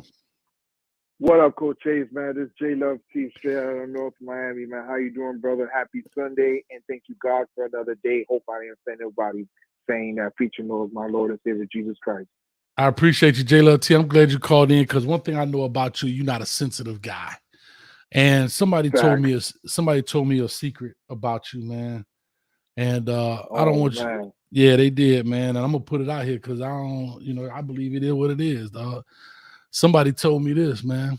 It was your birthday, so happy birthday to you. Happy birthday to you. Happy birthday, J-Lottie. Happy birthday to you. Oh, man. That was terrible, cuz. Anyway, man. I just had to put it in there, man. What's up? Would you talk to me, man? Bless, man. I'm sorry to put you on the spot, Hayes, man, but I know you're going to keep it real, man. Always. Going to make this seat hot right quick. I got a question for you. Turn it up. What's been going on in the space? Is the expectations high this year, especially with TVD at the helm? What is your expectation, especially with everything that's going on right now? Because you got some fans are saying Mario, we should wait 3 years for Mario, and others are saying, hell no, we need to win now. And I was telling them, yo, we don't got 3 years because Dion is coming. There's no ifs, ands, or buts about it. Dion is coming, and once he comes, it's gonna get harder. All right, I love it. Real quick, somebody said, man, Coach, Kubici, I guess I'm saying that right, man. Coach, you got a better singing voice than all of Florida State staff. Real quick, Wayne Smith, he said we were talking about Roland Smith and Justin Tim. I won't say Justin Timberlake, Jason Taylor being potential coaches at the U. So here's my thing, J Love T. I don't even know why you asked me that. You know I have no expectations. Coach Hayes says this. My expectations are whatever they set the bar at. I've been saying this over and over. I'm on a roller coaster ride. I'm going click, click, click, click, click, click, click, click, click. I'm going up the thing. And the reason I say that is because here's what happens. We've done this year in, year out, year in, year out. When you come in with expectations, either the expectations are going to get met, exceeded, or your feelings are going to be hurt. And what I'm hearing is people's expectations are so high that their feelings are going to get hurt. And when their feelings get hurt, now you start turning on the person that we've been praising the most. And here's why this is why I'm saying this. Again, remember, I just started this YouTube thing in 2020 so far as hurricanes, and I was coaching. I watched the Canes. I had a game on. I don't know every hurricane player. I'm trying to win games. But now that I started this, and I listened to Manny Diaz, not Manny Diaz, but the fans talk about Manny Diaz, this guy included, myself, raised my hand. I gave expectations. 11-2. You know what I mean? 9-3 at the worst. And we walk out 7-5. What I want to do for Mario Cristobal, I want him to give us his first year expectation. Whatever he sets the bar. Because see, here's the thing. If you give him 3 years, see, that's giving leeway. How about this? Here's a fair thing. We know the talent we have. We definitely see now the coaching staff we put together. Now, his job is to make sure all of those moving parts work, right? Like anything else. Fact. You can have an engine. You can have all the parts. But if you don't know how to put it together, it ain't going to run. So he's got all the parts he needs, right? He's got the engine block. He got the turbocharger. I don't know much about cars. I'm just talking trash. The new carburetor. Yeah. He got all the pieces he needs. Now, can he put it together so it become a well-oiled machine? If that takes a year, that's fine. If it takes 3 years, I'm okay with that. If it takes 5 or 6 or 7 years, I'm okay with that. You know why? Because this is the guy we say we wanted. This is the prodigal son. He's the native son of Miami. This is what everybody wants. But when you start expectations, I'm not saying we shouldn't have him. I'm just saying this first year, whatever he does, he pushes the bar up. It doesn't go down. we beat Bethune-Cookman by 45 points, then I expect the next time we play a team of that caliber, we beat them by 45 points. Right around there. I'm saying it shouldn't be a 3-point game. That's what I'm saying. We go to play Southern Miss, we beat them by 28 points. We beat them right around there, if not more. We play Texas A&M, we beat them by a field goal. I'm okay with that. Next time we play a team of a Texas A&M caliber, we should be right around there. Okay? Now, next year, now my expectations are set. You show what you can do. You can never go down. You understand? Facts.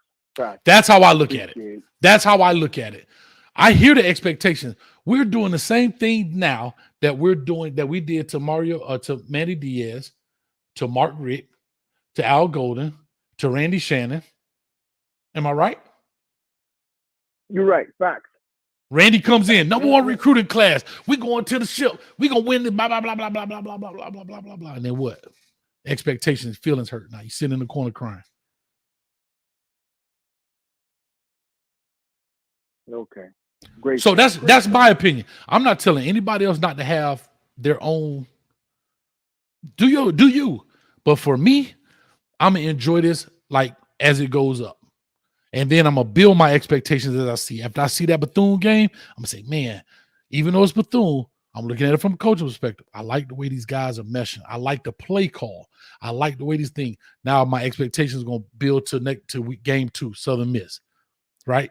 Boom, I like that. I like the way they're doing this. Okay, I see where they're going with this. Game 3. All right, how they going to take those 2 games, build on those to play Texas A&M? What's going to happen? Then after that, we play da-da-da-da-da. That's how I'm looking at it. Okay. Fact. I don't want to be a Debbie Downer, but go ahead. No. You speaking fact. You keeping it real. I mean, you speaking facts. You make sense. You're not emotional about what you're saying. You're and you're consistent at the end of the day. You know what I mean? And everything you're saying is true. It's very, very true because you said something very important. When you don't make expectations, you start turning on people early for no reason. So that's a fact. So whoever doesn't respect that, that's on them. You get what I'm saying? So, and it's in the history, J Love. Hold on, it's in the history. We've done it to every coach that's come through here. Yeah. Oof. That's crazy. All right. My second question is with Charlie Strong. We all know that he has probably the hardest job in the room behind Mirrorball. What do you think Strong will go with the older guys, or will he go with scratch with start the younger guys with the portal? Because it's hard to get bad habits out of players when they've been taught for 3-4 years. So what do you think that process will be? I hope you have an understanding. I hope I explained it right. Because I don't see none of them older guys get on the field, man. I don't see it, bro. Okay, let me ask you a question. The older guys, and somebody said, and I'm telling you what I'm doing right now. Somebody told me I shouldn't paint people into a corner, but I got my paintbrush out. I'm doing it. Yeah. Here's my question to you.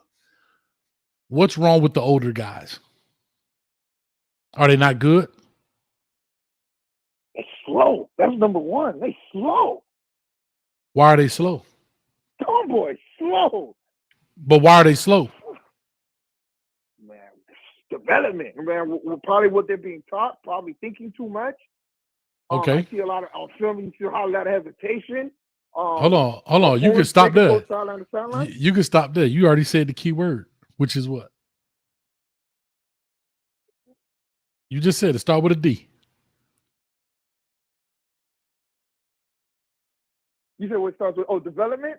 Development. What was Manny Diaz's biggest problem? Development at the linebacker position. At any position. But here's my question to you.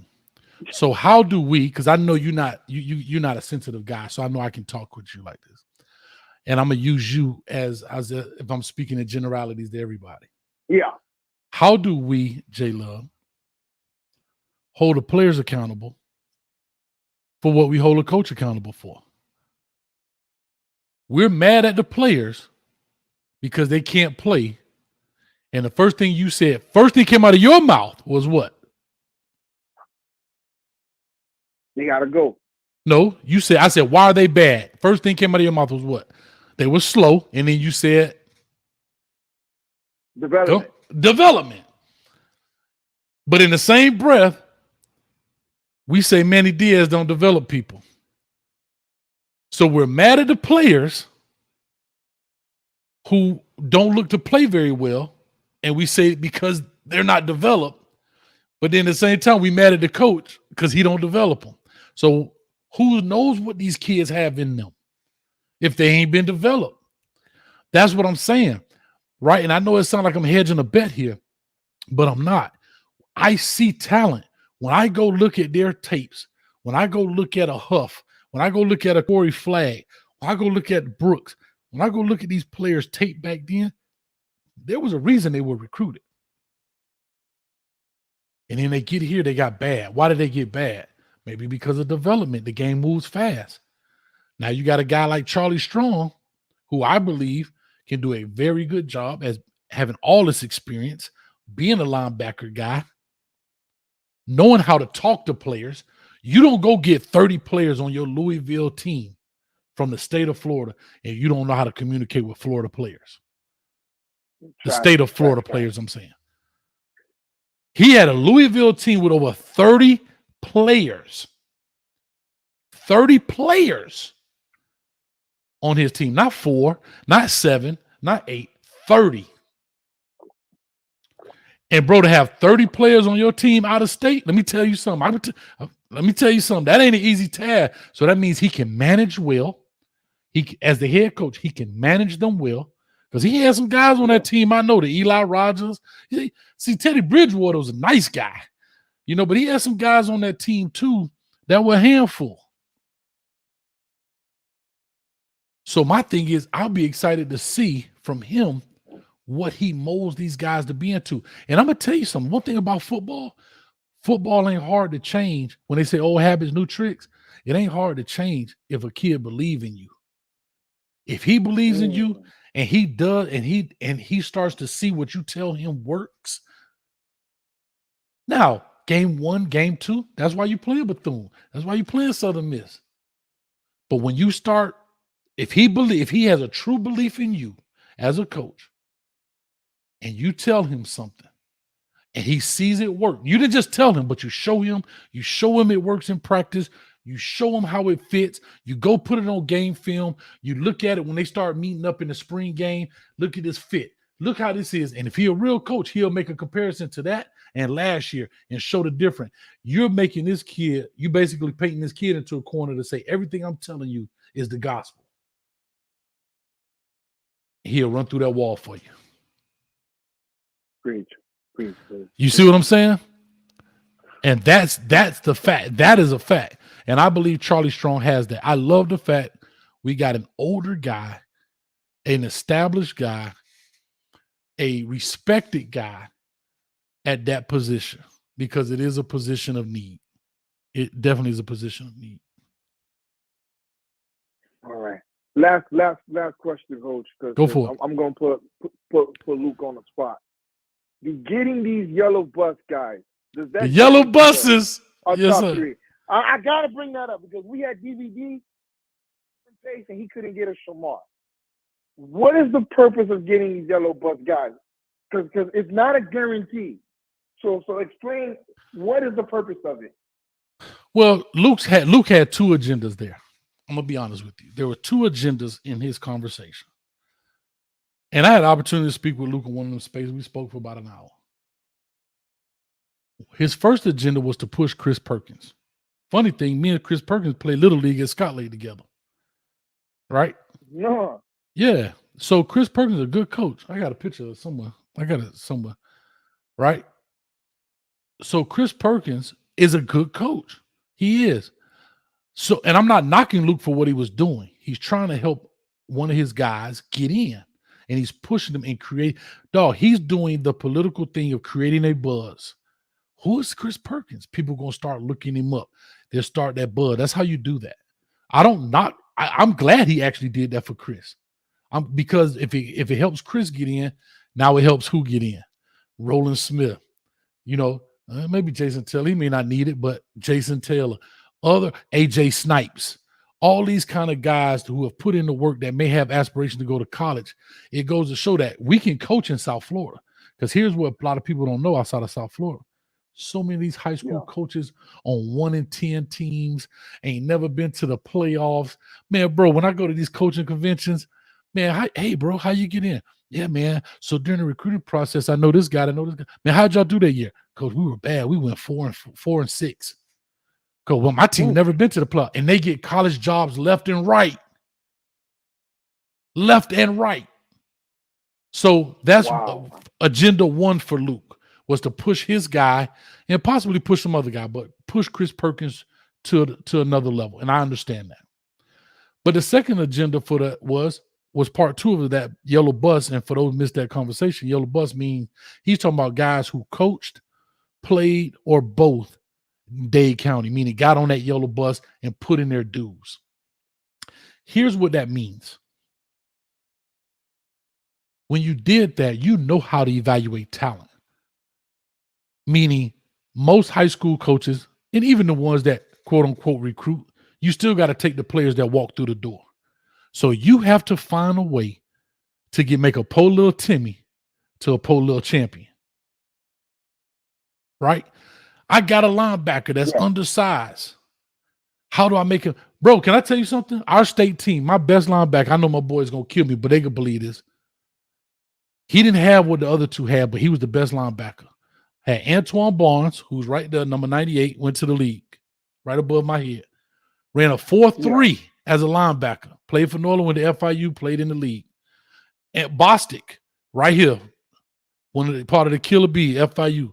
Knock your head in the dirt. Stick you. Smart dude.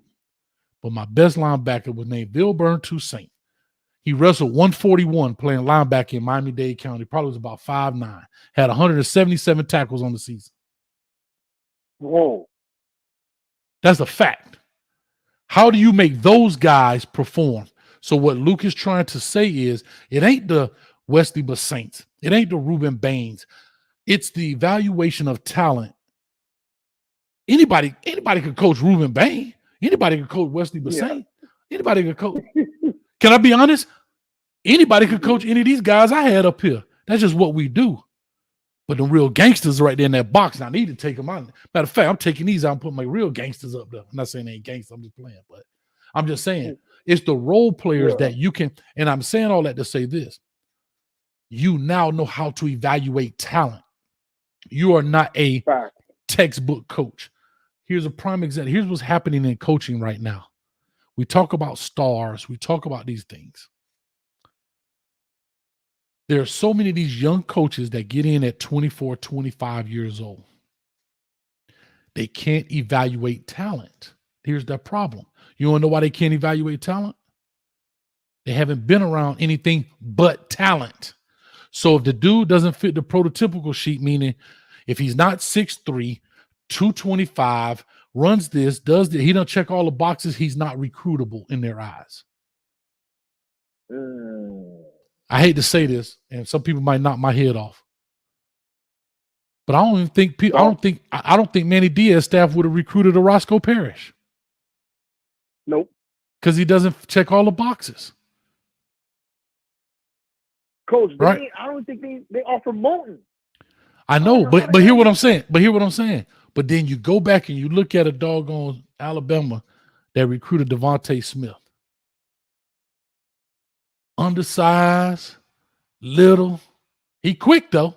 There's a lot of quick dudes. But Alabama don't have to take those dudes. They can get all Julio Jones if they want. Right or wrong? Right. They Alabama. Their whole wide receiver room could be 6'3" or taller. They don't have to.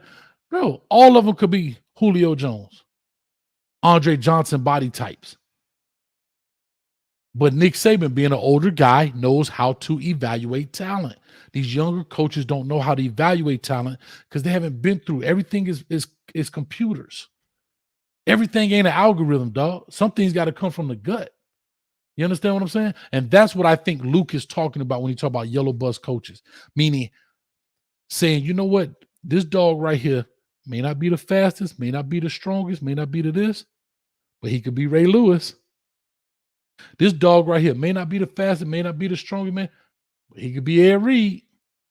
This dude might not be the fastest, might not be the strongest, might not be the this, but he could be a Santana Moss. Right? Because Santana Moss, correct me if I'm wrong, I don't know about his college, high school career. I don't know how many passes he caught, but I know when he was at Carroll City, Walt Frazier run the mess out the ball. So he probably didn't have a stellar high school career. I may be wrong, but I don't think he had a stellar high school. That's it. And what did they say? He's so fast. See, again, he may not be to this. Guess what? You go his high school highlight tape. He ain't got 10-minute highlight tape of him bombing people down the field, running this, running that. But they could evaluate talent. That's becoming a lost art right now. And I think that's what Luke, I may be wrong, but that's what I think Luke was talking about when it comes to the Yellow Bus boys. People that put in the time, knowing how to evaluate the talent, knowing how to see ball players when they don't have all of the measurables. Right? Because let's be honest, who are the 247 guys? Who are the people that's doing evaluation? Are they former coaches? Are they current coaches? Nope. Like who are? I don't know. I'm just asking. Who are they? You know what they're comparing their star rating to? Right? Andrew Ivan. This is no knock on Andrew Ivan. I'm just because that's the name I know. I don't know those other guys. If Andrew Ivan is the one who's doing the star ranking for, say, this region, I can only assume. I don't know if he's ever coached or been a coach. That's not a knock on him. I'm just making a comparison. How does he rank them? You know what he ranks them based on? His experience of what he's seen when he saw Julio Jones come out. And Andre Johnson. You understand what I'm saying? A Derrick Henry. Yeah. A TJ Yeldon. A Duke Johnson. So now as the more he does this, the deeper his database gets with these type of big name players. And subconsciously or consciously, he starts comparing. Dang, this dude we all do it. I do the WREs. You know, the first thing I see on there, man, that's like Duke Johnson 2.0. This dude is like, whatever, 2.0.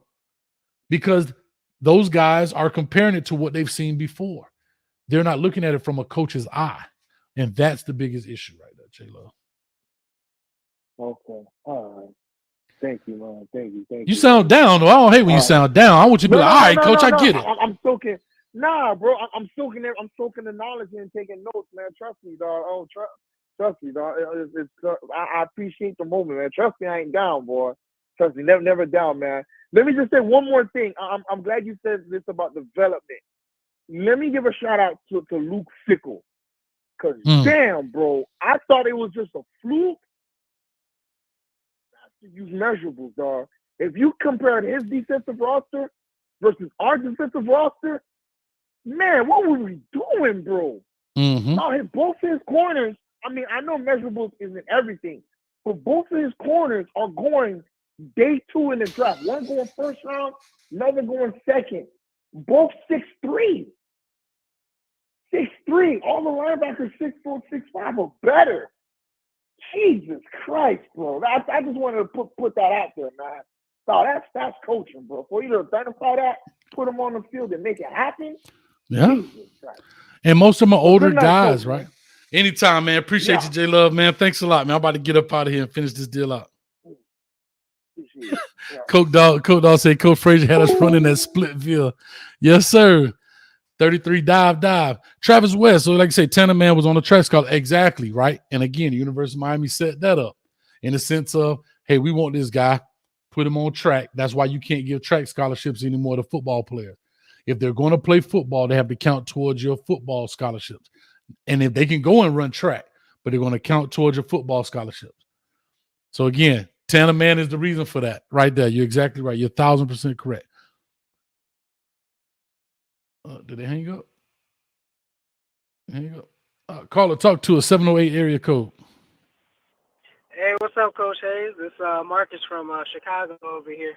Margaret, what's up, man? From the Chi-Town, man. What's going on? Shit, nothing, man.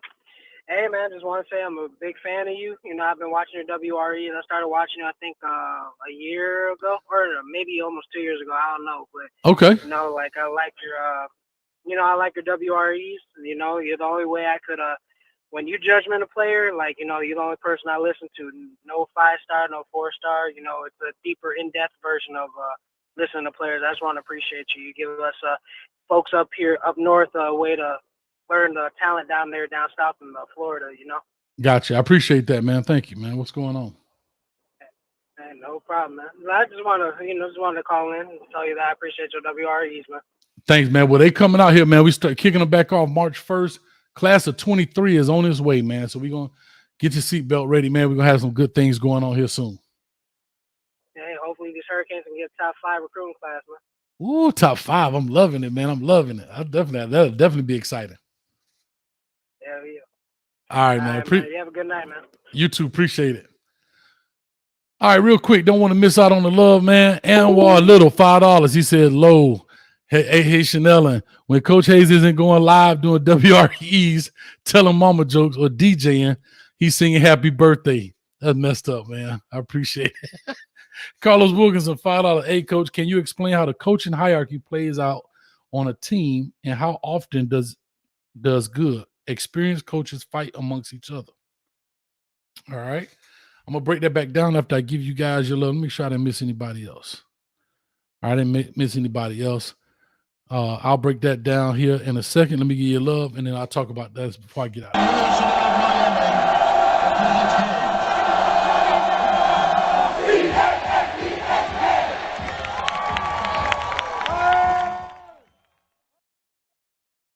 All right. Let me go back and see if I can answer this, because I think you may have heard that on a space. I was talking about that on one of the Twitter spaces. Hold on. Hey, Coach, can you explain how the coaching hierarchy plays out on a team and how often does good, experienced coaches fight? All right. So the hierarchy, again, is the head coach, coordinators, and then assistant coaches, right? That's the hierarchy. In the pyramid, head coach, offense, defensive coordinator, assistant coaches, boom. Experience, right? So here's where egos, I always talk about this being an ego job. You see a lot of sometimes older guys, they may not be the coordinator, but because they bring in some experience, they feel like they can tell the coordinators what to do. And in some cases, that's okay, right? You may have a D-line coach that's been around for 30 years, and you got a guy that's a coordinator, for example, 5 years, right? That doesn't mean because you've not been a coordinator, you don't necessarily know how play calls are designed. So it's all about the relationship, all right? A lot of it is how people speak to you. You know what I mean? Some guys can come in there and act like, man, you don't know what you're talking about. You've been only doing this 5 years. I've been doing this 30 years. You have a tendency to turn people off when it comes to that kind of stuff. So it's all about the relationship when it comes to experienced coach versus inexperienced. Some guys don't even want to speak up. Some guys just put their head down and do what they're told to do. So it's a whole bunch of different dynamics when it comes to that. And then when you get on the headsets during game day, tells me you can get spicy real quick. Trust me. Big shout out to one of my favorite guys. And I put it up here and I laugh. Big shout out to Mike Jones was on that team, man. Mike Jones. I think he was coaching that Florida Memorial, man. I don't know if he's still there or not. I know Coach Ice went back to Booker T. Y'all better watch out for I meant to bring this up, man. I know I stopped right there, but hold on. Big shout out to Coach Ice at Booker T. Went back to Booker T. But please, man, for you guys that know, and I meant to put this out here. For you guys that know Coach Earl Tillman, that was at Booker T for a long time, just passed away. I believe he had cancer for a long time, fought that for a while. Passed away here recently, man. So put your prayers out for Coach Tillman and his family. Did a lot for the Booker T community, for that Overtown community for many years, and finally lost his battle with cancer just recently, man. So big condolences to his family, man, to Coach Earl Tillman. We had plenty of talks and just through the years and coaching clinics and all of that kind of stuff. But anyway, Big shout out to him and his family. But I was looking for my comment. I can't find it. King Kyle, I got the phone line open for you. Please, King Kyle, can you call in? You one of my favorite people. I just want to have a conversation. You told me that vacation did me well. I'm finally talking some sense.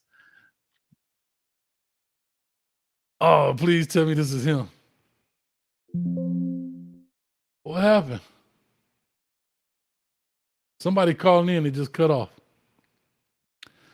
Call back in. I'm sorry. I don't know what happened. Here you go. King Kyle said, that vacation did you good, coach. You talking with some sense. King Kyle, call in. Call in. Man, I'm so sorry about that, man, Coach Tillman. That's tough. 561 area code, y'all. Here we go. Caller, talk to us. Give us your name, where you calling from. Man, my name is Zay, man. This ain't King or whatever, but look. That's all good. I just want to ask you, man, how you feel about Avante Williams, bro? I've been a fan forever. And I watch his style, bro. I feel like I ain't gonna say he's Sean. Nobody ever be Sean Taylor, but I'm just looking at, he used to be a running back. He's a pick six threat. I just feel like, is he gonna really get that chance over Cameron Kitchens with a new staff? I don't know, man. Here's the deal. I think you wipe the slate clean.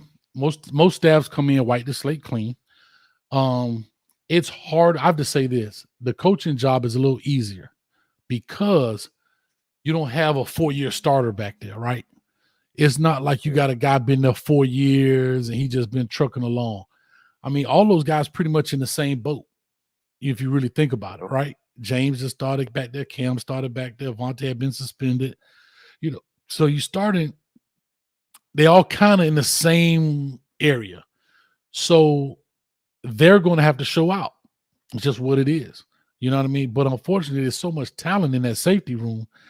They're going to have to find a way to get them on the field. I think Avante will be all right because they're going to find ways to use James differently, in my opinion. So he may not be an every down safety, but he'll be a lot of down safety. I guess that makes sense. He'll be out there quite a bit. I know you've seen that boy, 6th play ever in uniform. Pick almost took that thing to the apartment, man. Yeah. He can go. He can go, man. He can play. You know what I mean? And he gave us a good shot in the arm when he came back. He gave us a different look. Huh? I wish he was there for Bama. Not saying it would have made a big difference, but I would have loved to see that he a dog, man. Right. Yeah, he's got some that thing scared me, man. It was a cash out. He's got the I thought something fell. He's got a spark about him. He's got a spunk. He's got some Tyreek Stevenson swag. Like, he ain't stiff. He like, man, I'm here to play, bro. You know what I mean? And he from Ocala, if I'm not mistaken. Lakeland area. I can't remember exactly. I think he's from Ocala. Someone, yeah. But he's got, like, when he move, he ain't stiff. He not a dude just make a tackle, get up and run back to the huddle. What's the play, coach? Yeah, man. He's skipping around. Yeah. Yeah. Appreciate that, coach. I'm a big fan. Anytime, man. I appreciate you for calling, man. Love, man. Keep it up. D-Land. That's where he's from. He's from D-Land. Yeah, that's right. That's right. D-Land. I knew it was something like that. All right, man. I appreciate you. Thanks a lot. All right. Take care. Bye now. All right, man. That was interesting. I'm trying to leave it open for my man, King Kyle. I need him to call in, man. Come on, man. Somebody. Yeah, he's from D-Land. That's right. All right. Cuban Kane. Say, what's the thing you call overtime? OT is no longer there. I'm sorry. The gentrification. Larry Frank, greetings, coach. Hey, what's up with you? It's an overall great feeling to see the direction of the program from both a coaching staff and recruiting standpoint. Kudos to Mario. Definitely, man. Great job by him. Great job by the staff. Like I say, things are falling in place. You know what I mean? I've said this before, that he had to strike gold when it came to his coordinators. That was my concern for Mario Cristobal. And we're going to find out. I have to say, on paper, he's done it. I mean, Jesus Christ. You got my man that won the award, and Josh, I forgot the name of the award, Browse Award. And team in the playoffs from an offensive coordinator standpoint. Can't ask for better than that. And you got two dudes and co-defensive coordinators with what? Over 80 years of experience. My man said he's been coaching 40. I know Charlie Strong probably been coaching 30 or 40 years as well. And with good experience, right? With legitimate experience, right? Not just saying I was coaching, but coaching at a high level. So I believe he struck gold. But we got to find out when it comes to the field. 262 area code. I have no idea where that is. Talk to us. Where you from? What's your name? What's up? I'm straight out of Wisconsin, baby. All right, Wisconsin cheese, man. What's up? Y'all got some cheese up there for you, boy? Yeah, man. You know, I've been down here like 2 years, man. I left Florida and I've been down here 2 years trying to get it right, man. I'm going to hit my way back, but I'm a diehard Kane fan, baby. Let's do it, man. Talk to me. So what's up, man? Coach, I got a question, man. I want you to be honest with me, man. One, I know Mario put a great staff together, but why did it take so long for these staff to come together? Why this couldn't happen to the other years to bring this whole staff together? You mean previous coaching staffs, or you mean actual length of time for them to get the staff? Yeah, right, previous coaching staff, like the kids, like the other recruiting class with the kids, deserve to get this type of coaching staff. Like why the program waited this long to do it? Like that was my only concern. I'm like, well, damn, we should have been did this years ago. And I was just trying to get it from your thoughts on it, like why it took so long. I'm gonna just say one word, and a lot of people miss this. They talk about it, but they miss it. Administration. When I don't care what program you're in, I don't care how great of a talent you have. If the suits don't care, the coaches don't have a chance. I don't know if you had a chance to see the show I did with Miami Central. Did you see that when I brought in Roland Smith and AJ Snipes and the principal Greg Bethune? No, I haven't. I'm going to check that out, but I haven't seen that. All right, that. So I did it a while back, but you could go in there and search it. The reason I brought not just them on, but I actually had a chance to coach with Greg Bethune, who was the principal, and it was so important for me to bring him on. And I brought him on because I wanted him. You know, that part doesn't get told a lot. They see coaching staff, but without Greg Bethune and the administrative staff. If you get an opportunity, I don't know what you do, but at work, if you get a chance to listen to it or jog or just go listen to it like it's a podcast, that right there will answer your question of why we were so bad. Our coaches were working, getting the number one recruiting class, top recruiting class. But if you don't give them anything to work with, it's hard. You know what I'm saying? It is extremely hard. And people don't understand. They think it's just football, but it's not. It goes to show you administration has to be all the way live with it. And if they're not, it's not going to work. That's why Northwestern has what they have. This is why Miami Central has what they have. Right. You understand? Right. And I can tell you firsthand. Yeah. I'm going to tell you firsthand. When I was at Jackson, we didn't have that administratively. Our administration didn't care. They didn't. I'm going to tell you this. I had a top administrator say, I don't even know why we do football. I hate coming to these games. So if they hate coming to the games, how you think they're going to support us? That's true. So I'm telling you, when administration truly cares and they understand the investment, in sport, not just football, but sport and athletics, those programs typically do better. Whether it's financial support, whatever the case may be, those programs typically do better because they will start helping them with different things. Miami became two separate entities, the University of Miami and the University of Miami football program. That's how I feel that way. And I think it has always been that way. Let me explain something to you quick. I'm going to get out of here in a second. Let me explain something to you why I say that. The difference when we were winning championships, nobody knew what was going on. You understand? You heard Snellenberg on the U documentary. Kids walking around. Who are those kids? Why are they on campus? Administration had no clue. And football recruiting was way different then. There was no internet, none of that stuff. We were in the hotbed of talent, and Snellenberg understood how to start snatching the talent in there. And before you knew it, we had so much talent, we got on top of everybody so fast, right? It wasn't huddle where you could put a tape out and 100 coaches see it in 30 seconds. Once the recruiting caught up, the Larry Coker era caught up to us, right? As soon as Bully and Larry Coker comes in, that's the internet, right? Them 2000s, the internet starts coming around. That's when we start. That's when we start getting bad, because now kids could see beyond County Line Road. 7-on-7 programs start coming out. They start taking kids on trips, right? Coaches used to be able to work camps, I myself included. Them same kids you see up on this wall, 22 of them from Miami Northern Senior High School went on an airplane to Michigan State. Oh, wow. Who was the head coach? Nick Saban. We took 22 kids on a plane to Michigan State. You know who else was up there at the same time? Let me guess. You talking about a player or a coach? I'm talking about a team. A team. Okay, who was on that? It was Norland was up there, Dillard was up there, and Ely was up there. Tyrone Moss was on that same trip. See, this is what I'm trying to say. Dwayne Bowe was on that trip. All them boys, Bostic was on that trip. All these boys was on that trip. Tyrone Moss was on that trip. I forgot my man from Ely. He ended up going to Auburn. Glover, I believe his name was. Quite a few. A kid from Deerfield was on that trip. Robert Flagg was on that trip. And That's so the now, same year Norland won state. no, this was 2000. This was 2001, right? 2001. We won the state in December of 2002. But those players were on that. What I'm saying is those players in the early 2000s start going off, seeing schools. It wasn't just Florida, Florida State, and Miami, and maybe Georgia. Start going to LSU. Start going to Mississippi State.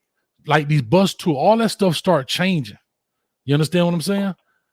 All these things, the recruiting started changing, and Miami never caught up with it.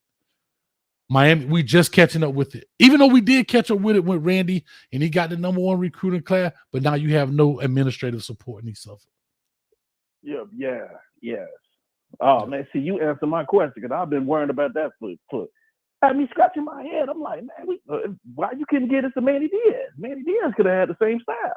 Right. That's what I was wondering. But that makes sense.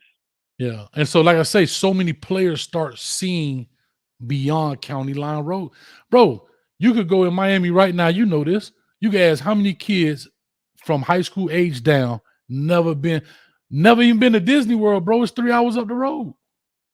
That's true. Bro, do you know this? I think it was 18 of those 22 players had never even been on a plane. We just talking about exposure. So now when they get a chance to go and see things, it opened their eye. Recruiting start changing. See, we used to get paid to work those camps. We used to get paid mileage. So imagine me writing the mileage from Miami to East Lansing, Michigan. What that check look like? But the NCAA stopped that. The NCAA stopped that. See, we used to be able to take players to trips to go. That's how we made money in the summer as coaches. We would go on bus tours and not bus tour, but like vans or whatever. Get 3 or 4 vans and go around, and we could make money through the university by bringing kids and working the camp. We literally worked the camp. You know, and then that was another way coaches showed their skill set. Man, dog, that dude can coach. You out there coaching the D-line hard, boy. And, you know, a guy like Saban or Dabo will be like, man, I like the way that guy works, the way he interact with the players, the way he does things, blah, blah, blah. Hey, man, you ever thought about becoming a GA? Nah, coach, what's that? That's a graduate assistant. You go to school, man. Would you be interested? Sure. See, those were ways we could work. Those were ways we could work it. Okay. Yeah. It makes a lot of sense, man. I mean, I guess patience is a virtue, man. I guess everything is timing with things. Thank God we ain't waited long. Like our Texas A&M, their last championship was 1939. We ain't wait that long. We got right to it to make sure we get back on track. Yeah, man, definitely. But I think we'll be back on it. I think we're starting to really understand the bigger picture that people are not going to come to Miami because it's Miami anymore, and we're not going to win a national championship just because we got a U on the side of our helmet. Those days That's are gone. right. We have to them compete. days is gone. Yep. I'm sorry. Go ahead, Coach. No, I'm just saying we have to compete. But imagine, just think about today, and I'm going to say this and be done. If all of the players, because this is how recruiting used to be 20 years ago, and I know that sounds crazy, but that's the truth. Ja'Cory Brooks stays home. Just think about all the players. Now, I'm not going to say stay home. Just stay within the state of Florida. Florida State, UM.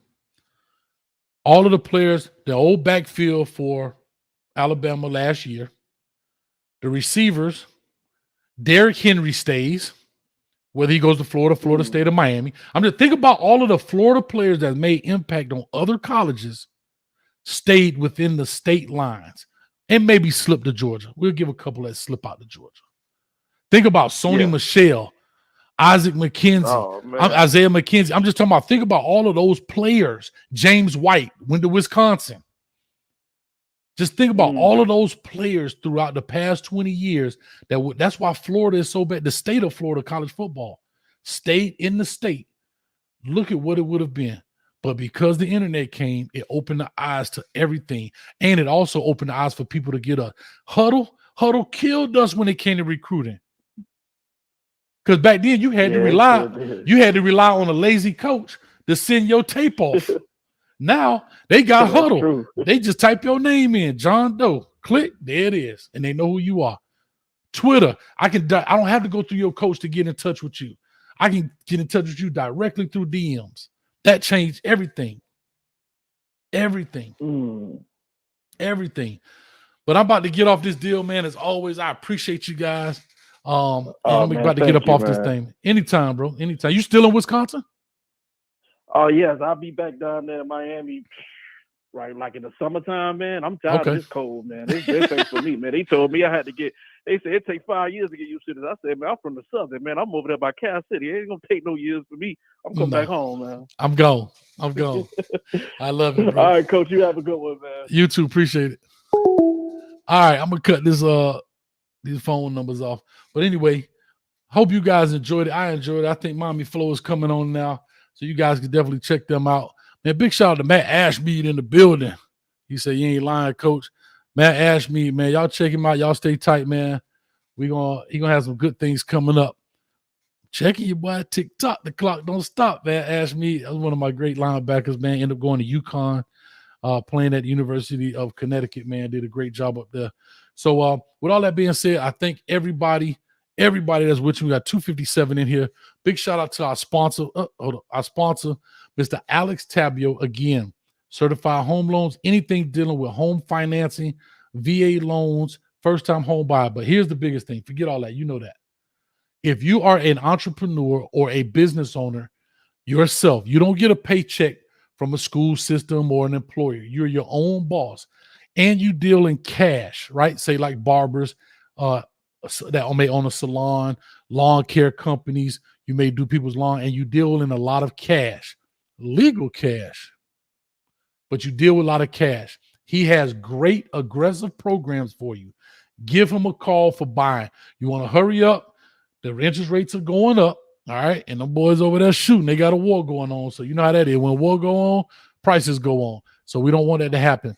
Check him out. All the information is in the description below. His email, his phone number. He answers the phone, and he's a big Miami Hurricane guy. Trust me. Give him a phone call. And give him a call even if you're out of the state, because I think some of those cash buyer programs are good for out of state. But call him anyway. Don't matter. Check him out. All right. So trust me, he does a great job with that. Other than that, WREs are coming back out March 1st. All right. I believe that's Tuesday. So we got the WREs coming out March 1st. We're going to make it happen. T. Hines in the building. Where you been, man? I've been missing you, Smiley's, a couple of other ladies in the building. I'm trying to get more females on our show, man. My analytics say I got 98% males who watch the show. That's terrible. All right. So we got to do more than that. So with all that being said, I appreciate you guys.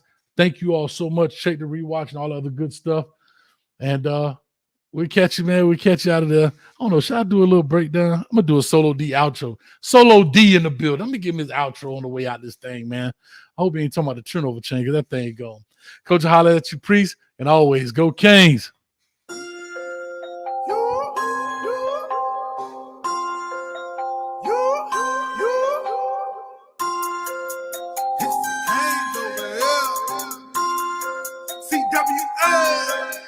Kang gang, Kang gang, Kang gang, Kang gang, Kang gang, Kang gang, Kang gang, Kang gang. You see him in orange and green? That's Kang gang. You ready for Storm 18? That's Kang gang. Kang gang, Kang gang, Kang gang, Kang gang, Kang gang, Kang gang, Kang gang, Kang gang. You see him in orange and green? That's Kang gang. That's Kang gang. You ready for Storm 18? That's Kang gang. That's Kang gang. That's Kang gang. Rep since a juvenile, I be where they throwing up using crowds. You know how that school get down. Not taking no L's, we ain't losing now. Don't get it confused right now. I represent making these music sounds. They play me when they study in their dorm room. Request me an Uber now. I be screaming Kang gang. Across the world, they be screaming out the same thing. We first to arrive and last to leave. We filling the sense of capacity. You know I won't change while you asking me. Be throwing this you to the casket deep. Be all on the field like Sebastian B. Rockin' Kings well, I'm a fashion freak. Look. I be staying live on pipe down. Ass down life is a lifestyle. Ain't like the mother schools, don't confuse us. We the only ones that really throw the you up. But Kane spam turned up where you find me. Hit hard like I seen it go to Shanti. Try to reach a man D, they remind me. That them Canes right back in they prime. Kang gang, Kang gang, Kang gang, Kang gang, Kang gang, Kang gang, Kang gang, Kang gang. You see him in orange and green? That's Kang gang. You ready for Storm 18? That's Kang gang. Kang gang, Kang gang, Kang gang, Kang gang, Kang gang, Kang gang, Kang gang, Kang gang. You see him in orange and green? That's Kang gang. That's Kang gang. You ready for Storm 18? That's Kang gang. That's Kang gang. That's Kang gang. So low, so low, so low, deep. So low, so low, so low, deep.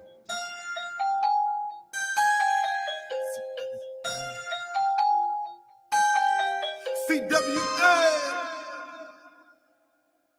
Kang gang.